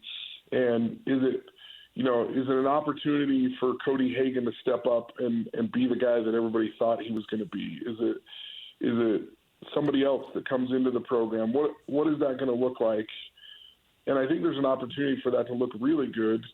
I think there's also an opportunity, you know, for the offensive line at the University of Utah, the defense at BYU, and the receivers at BYU to maybe not look as good as we'd hoped. And so those are some positions that just come to mind. Matt Campbell goes to Penn State, and it's upwards of 20 guys from Iowa State that are following him, including the quarterback, Beck, obviously. And so it looks like he's decimating the roster at Iowa State with the players wanting to go. And so far, as far as Michigan from both BYU and Utah, because it's affected both programs, obviously, from the coaching angle. Unless I'm missing somebody, no one's committed yet. It doesn't look like there is going to be the level of departure that there has been from Iowa State to Penn State, which for these programs is really good. You don't want to lose a bunch of players, obviously, players that you've been counting on and been in your system for 3-4 years, and that's how you win, is having veteran dudes who've been around under these coaches. So I think that it's sending a strong message that these kids like it. Now, Utah's lost, 3 or 4 kids that were supposed to be stars. I don't think that BYU, they got guys in the portal, but I don't think they're looking for playing time. So we understand that they're not looking for the bag, as they say, or they're not frustrated with the situation, so they want out. To me, that is a powerful recruiting tool that you can use. That, hey, when Jay Hill left, so far anyway, and Guilford, obviously, there hasn't been guys leaving, and then virtually the entire offensive staff at Utah, along with the head coach, there hasn't been a bunch of, maybe they'll end up going, but for right now, how much do you think they can use that as a recruiting tool? Our guys like it here. Oh, I think you use whatever you can as a recruiting tool. You know, obviously John Henry Daly, there's a real possibility that he could end up at Michigan. Yeah. An excellent talent and an unbelievable player. But I think I don't mean to disregard him, but I feel like defensive line and defensive backs at the University of Utah kind of grow on trees. I mean, obviously they've developed them and stuff like that, but that's a position that they can continue to recruit and continue to develop to become really, really successful. And I think it's a testament to these coaches. I think the underswell of love for Morgan Scalley is gigantic. I think the underswell of love for Kalani is gigantic. And I think I've heard through the grapevine a lot of times, like, oh, I love Kalani, I'm just having a hard time with my position coach. You know what I mean? Like, they love him. They love him. And so it's, you know, and that's kind of how it should be. Like, the position coaches should be the ones that are pushing you, and you should love your head coach, right? He should be building you up and making. And I think that's an indicator that Kalani is making that a great destination to be. I really do feel like there's a vibe at BYU that there hasn't been before. I feel like in the past it was a little bit manufactured, where it feels a little bit more authentic, the vibe that's there. And then I think Morgan, and as much as I think Kyle was unbelievable, I think Morgan is a little bit more of a dynamic personality in the press and isn't afraid to be authentic. Now that may change because he may get burned by the press and feel like, oh, I got to be more like Kyle. But I think in the beginning there's going to be some things that are really fun to listen to, and he's gonna give some insight that maybe we haven't heard in the state in a while. Kyle is where the industry is going, and I mean sports. I don't mean college football. No. More buttoned up, less access. You know, Kyle, when he does his press conferences, he's really good. But as PK would recount during the week, the total number of minutes he was available was pretty small. The stuff he said, you know, really landed and was true and all that kind of stuff. He gave us some really good insights, but it was 15 minutes on Monday. It was 2 or 3 minutes on Tuesday, and it was 10 minutes after the game. You know, there wasn't a lot. So if you choose to be out there now, I think there's a huge void to fill. And I think you can really get your message and your spin out there. It's available for the people who want it. You know, I'm calling the soccer games, and so I go down to the facility every Tuesday, sometimes on Fridays if they're at home. And so I'm going to have PK doesn't do any of that, doesn't have to, and we have Pablo on, but Pablo is open in that way that most coaches aren't, and says stuff that's really true, and it gets PK's event. PK has more buy-in to soccer because Pablo's willing to talk.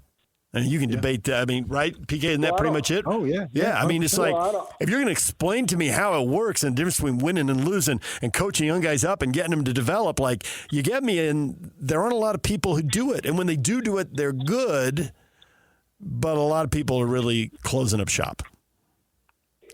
Look, I don't know how we got sidetracked on soccer here, DJ. Yeah, but, he's an example of what Morgan can be. I mean, let's drive the ratings here and get back on track. No, okay. Football. All right, Tanner. But, Ethan. Who was the third one? Sterling, yeah. Ethan, Tanner, and Sterling. I got 5'7" guys telling me about the intricacies of the pitch, and I want to talk about football here. Okay? Yeah. So here's the deal.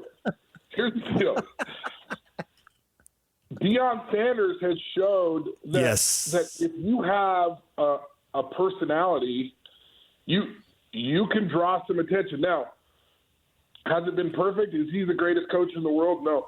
But, man, you have to admit there's some bells and whistles and some different feel about Colorado than there ever has been. And I think in his own way, not in as much bravado and not as, you know, as big of a personality as Deion, I think Morgan's going to be able to do that in his own way.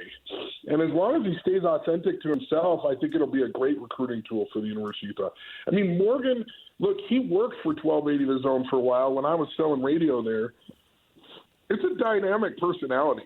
Like, that guy has a lot of energy, and he has a lot to say, and he is fun to be around. And, you know, you start looking around, and I've got an 11-year-old son, and I think everybody hopes that their kid can play college football. I mean, I'm looking around the state right now going, holy crap. Like, if Bronco's still around, Eric Kerr is still around at Weaver, if Kalani's still around and Morgan is still around, who would you rather your kid play for? I mean, these are outstanding individuals, like outstanding individuals. And you don't think about that much as a player as you do as a parent about, like, hey, you want whoever is being the leader of his team to be some sort of a father figure that is echoing some of the things that you feel and think about life. And I can't think of four guys that would be more exciting for my kid to play for than the four guys that are right here in our state. Yeah, that's awesome. Yeah, I agree. This is just a great time. All these guys that we've known for years, and we all want to see them do well.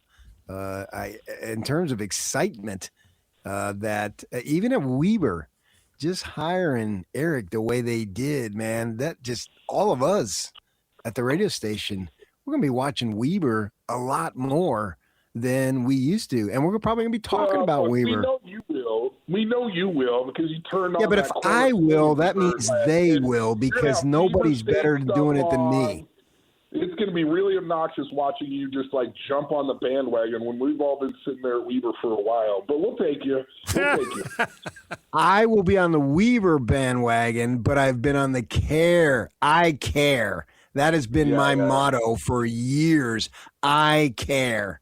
Yes. I know.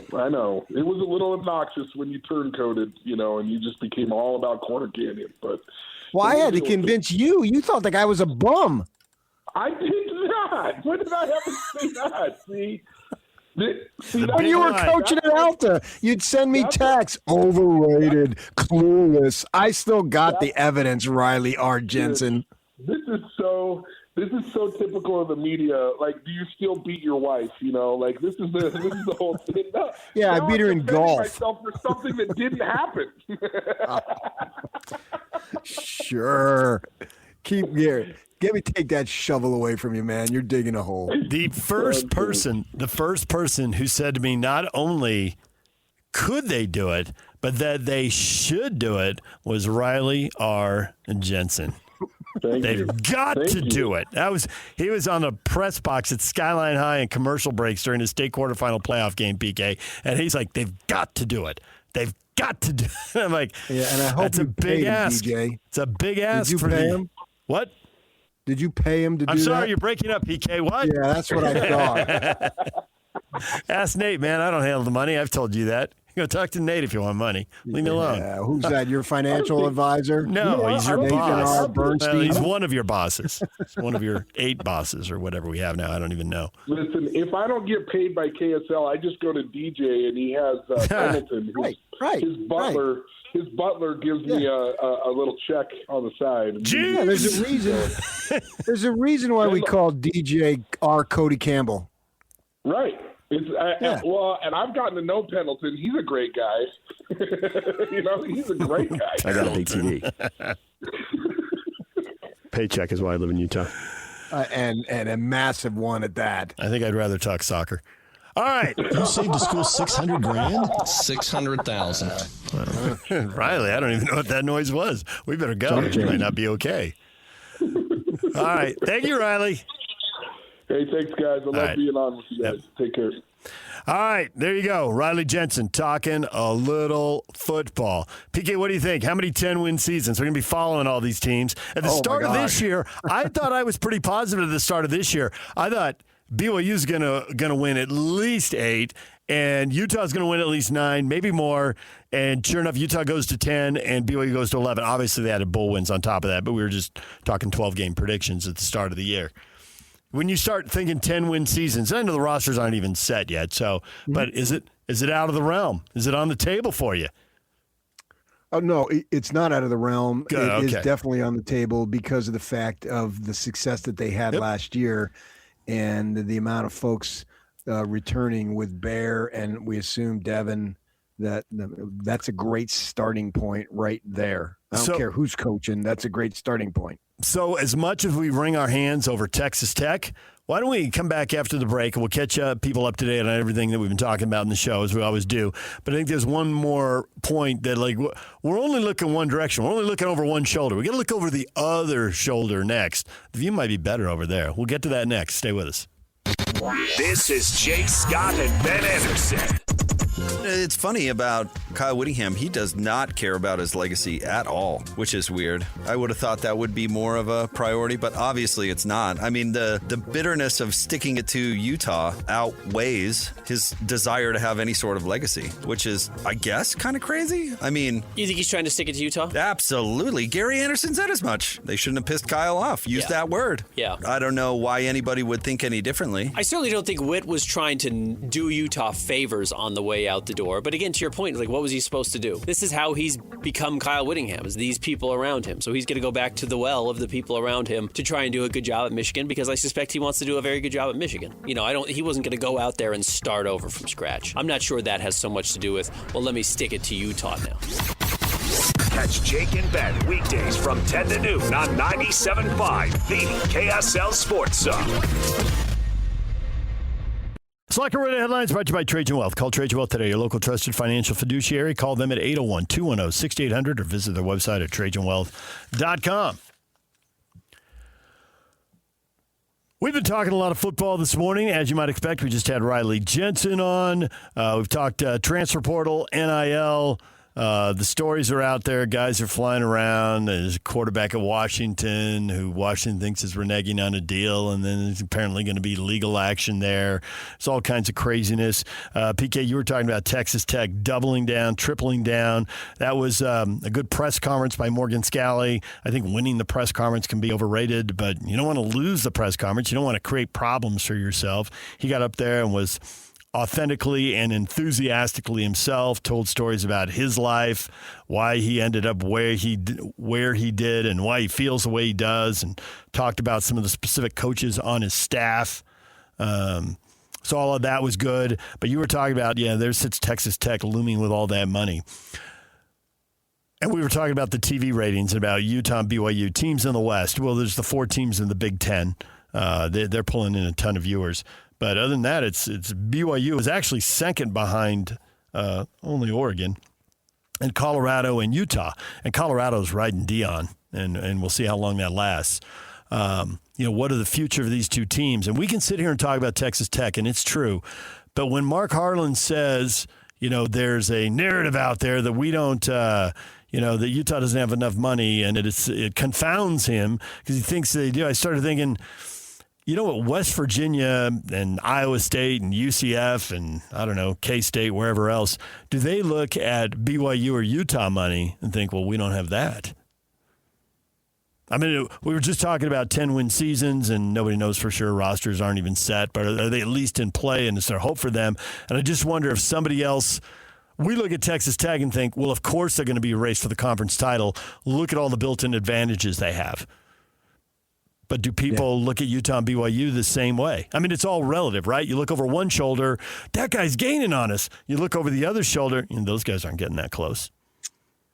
Well, I think it's relative to a degree because Ford is talking about winning national championships. Ford and Scalley. And so... Okay, so now are you going to stick with Ford as a nickname for him? But given that it's his given name, it's not really a nickname, so will you evolve to like Mustang or Explorer? What are you going to do there? I think I might go FMO. I don't think you should do that. What kind of noise was that? Yeah, okay, that was me expiring. That was me exploding. The end is near. What's wrong with FMO? Hey, Yak, as nicknames go, doesn't FMO have all sorts of problems that haven't been fully considered? Yeah. What problem? Yak is with me. It's called the law of unintended consequences, right. And that's going to have all kinds. What are they? What are they then? We'll talk about them in a meeting afterwards when we speculate wildly about coaching openings. You know those 10 a.m. meetings we've avoided for years successfully? This will get us right back in. We've had a nice little streak going. Got a good little thing going here. Don't mess it up. Yeah, they're all generated by me. Epic Dave Rose quote right there. Stay with that quote. I think that, it's relative. I get your point. And I'm not obviously as close to those other conference members that you just mentioned. Mm-hmm. We're extremely close to BYU and Utah. I felt when I first got here, I've said this before, that what the heck is going on with Utah, man? Why aren't they better in football? It makes no sense to me. It seems to me they got a lot of stuff going for it. And it came to pass that I was right. Not that I did anything. It was McBride and so forth that they all did it, and the players, and they're the ones who deserve the credit. And it was so cool to see Ford hug, not just shake Ron McBride's hand, but go over there and hug him. Ron McBride, legend. Undisputed. Yeah. Everybody knows that, right? But sure, I think our programs have more advantages. And finally, years ago, Utah took advantage of them in the way they've gone. And they're a great football program. But they're all striving for the same thing. Ford is talking about wanting to win national titles. And every year now, this was my fear that I spoke about this time last year, is I was worried about the money allowing Texas Tech, which had only had 2 8-win seasons in 10 years, and they had 5 or 6 seasons of losing seasons recently here in the last 10, 11 years. We're not going way back here. This is not back in the Frank Kush days when they were winning the WAC all the time. Wow, or Jerry Tarkanian, why can't they get back to that? No, we're talking about very recently. This has flipped the switch once it became so-called legal to be able to do that. And if you want what the U wants, what BYU wants, you're going to have to go up against that cash. And so, yeah, it is relative to compare to Iowa State, which just lost its coach and most of its roster or the critical components of the roster. Fine, you got the advantage over them, but that's not necessarily who you're competing with for the ultimate prize, because everybody wants that prize. And that's where I'm concerned. I have no doubt that Morgan Scalley can come in here and keep this thing rolling. And it is rolling. And the same thing, Kalani's got it rolling. But are they able to compete with that other team? That's the thing that worries me. And it worried me. And I said it worried me before they even started playing the games in the 25 season. And it came to pass my worry was accurate. And I'm a worrier. You are. That's a fact. You're not making that up you're not making that part up for radio. Right. Listen to Riley wherever you get your podcast. Tim LaComb talking Utah Jazz and BYU basketball, wherever you get your podcasts. Jazz are playing tonight. It's the Thunder. Seems like there's no hope, PK. Seems like this is an 0-for-4 road trip, and then they'll come home and we'll see what happens. They've been much better at home than on the road. But what I want and what I've been stating all season, and it goes against everything that sports is to be about, I understand that, but I want a moral victory tonight. Stay close, compete. Don't get worked right from the get-go like in Portland. Right. That's what I'm asking for. You beat Detroit and you beat the Spurs. You're not that pathetic. We saw it over 2 games. What the heck happened? Bring it. I want you to compete to the best of your ability, and your ability isn't as good, collectively speaking, as the opponent tonight. I understand that. I am fine with that. But don't roll over and get slaughtered to where I'm embarrassed for you watching. Now, I also have a self-interest. When I watch the game, I want to be entertained. I don't want to see like I saw against Portland. I couldn't get out of that game fast enough. I'm grateful it was a late game. We got to get up early. I blew off the fourth quarter. I was ready to stay up and watch the fourth quarter. It was competitive. No need. It was over. There was literally no need. Utah Mammoth open a 7-game homestand tonight against Ottawa. Ottawa's in last place in their division, but it's a great division. They've actually got a winning record. They got a better record. They got more points than the Mammoth, so it ought to be a good test. But the Mammoth need to get going. So the hockey puck drops at 7:30. Pregame at 6:30 on 1280 The Zone. The Jazz have a 5 o'clock pregame, and the game tips off at 6 o'clock on 97.5 The Zone. And BYU should beat Arizona State tonight. NBC Sports Network and Peacock. The Cougars ought to beat the Devils. Utah's at Colorado on ESPN Plus at 7. There you go. Plenty of sports tonight. We're coming back with your feedback next. Stay with us. DJ and PK, it's 97.5, the KSL Sports Zone. It is time for your feedback. How long can NIL last? As presently constituted. Utah County Ute speaks for a lot of people, I think. Hopefully, not long. Utah Clubber, though, probably more realistic. As long as alums are willing to fork out loads of dollars for players, it'll last. It won't be pretty, but that's the way it is now. Yeah, you're talking about Indiana. Well, stories are coming out of Mark Cuban because obviously he's an alum there. That's how he made his millions. When he started broadcast.com, the one listen to the basketball games. Well, football is off the charts now, obviously. I don't want to see it not last long. I just want to see some more sanity to it because I've always felt that these kids deserve a share of the pie. I think everybody thinks that. And we're the ones we're going to see. They're the ones we're going to see. We're going to watch. They're the ones that bring us out of our seats. And, watching Dampier do his thing 1 week ago today in Las Vegas was fun for me. That was very much fun. Watching him go, and that's what he did. I mean, he literally went. And so why shouldn't that young man get something? But, particularly, and I think that at the quarterback spot, and there's already rumors now, Devin Dampier to Washington because Jed Fish, when he was at Arizona, was his only P4 offer. Boom, here we go again. And so the thing that I think that bothers us is the outrageousness buying success rather than earning success. It's not the sport way, so to speak. And I think that all the kids who aren't playing, they go in the portal. Oh, you want more playing time? Great. Good luck. But I think we all have a problem when starting quarterbacks, and there's been a number of them leave. It used to be a Joe Burrow goes from Ohio State to LSU. I think Fields or somebody was ahead of him, right? And so he goes to LSU, blows up, does his thing, goes to the NFL, and obviously is a really good quarterback. We're okay with that. But what we're seeing is all these quarterbacks who have been veteran starters leaving. And it just like, what are you doing? A fan, I get it completely. Fine. For me, I don't care. But for the fans, they don't like it. You're starting here. We're worshiping you, and you're leaving us. Why? I get that they're linked, but try to separate NIL and the transfer portal. And I know they go hand in hand. But to me, the transfer portal is 80% of the problem. The NIL is 20%. And kids should have the right to transfer, especially if all their coaches bail out on them. I get that.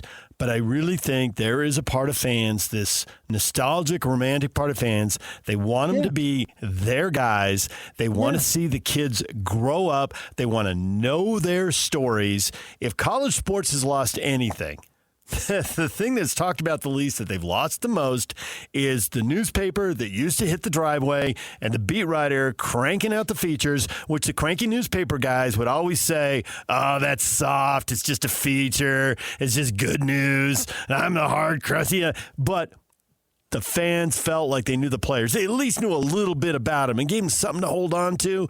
And they like seeing, and it is hard to understand when you're younger, but the older you get, the softer you get, and the more you're like, you want to see young people develop and take off. It's cool. Kids that we knew, PK, when they were 7, we knew them when they're 17. Now they're 27 or they're 37, and they got their families, they got their career, they got whatever. And it's cool to see that arc. And fans want to see a little bit of that in college sports. Honestly, probably want to see a little bit of it in pro sports too. But they definitely want to see a little bit of it in college sports. And it's been lost because the newspaper doesn't hit the driveway and there's nobody getting paid to write all those features that used to get cranked out. And the players don't last at the school long enough.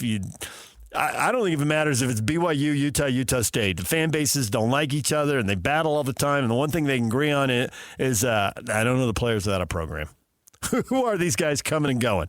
Basketball, football fans probably saying the same thing. Who are all these guys? Yeah, I do think we're okay if they're in search of playing time.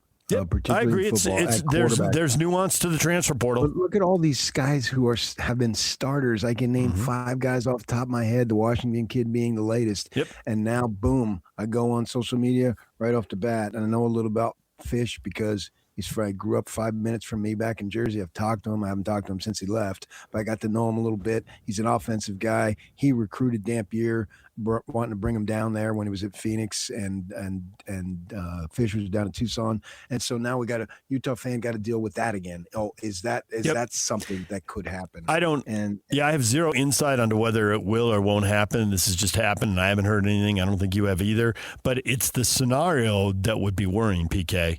Because Morgan's right about the culture to pull him out of a good situation. Well, Morgan's got a relationship. Ford has a relationship. The staff does, right? But maybe Fish has a little bit of a relationship too. Okay, Morgan's got some money. But wait, Washington has money too. That's when you start to worry. You got both those things. One can be a problem. They're not going to have the money for Williams. 2, they got money available to give. They're going to get somebody now. Yeah. Another kid who's probably got a track record is going to come to Washington if Williams, in fact, leaves, and the rumor is LSU. If that happens, well, do they just go get Levitt, who, he started this last year was injury riddled, but last year, obviously, he started, and so then he wants to leave, and he's just chasing schools left and right.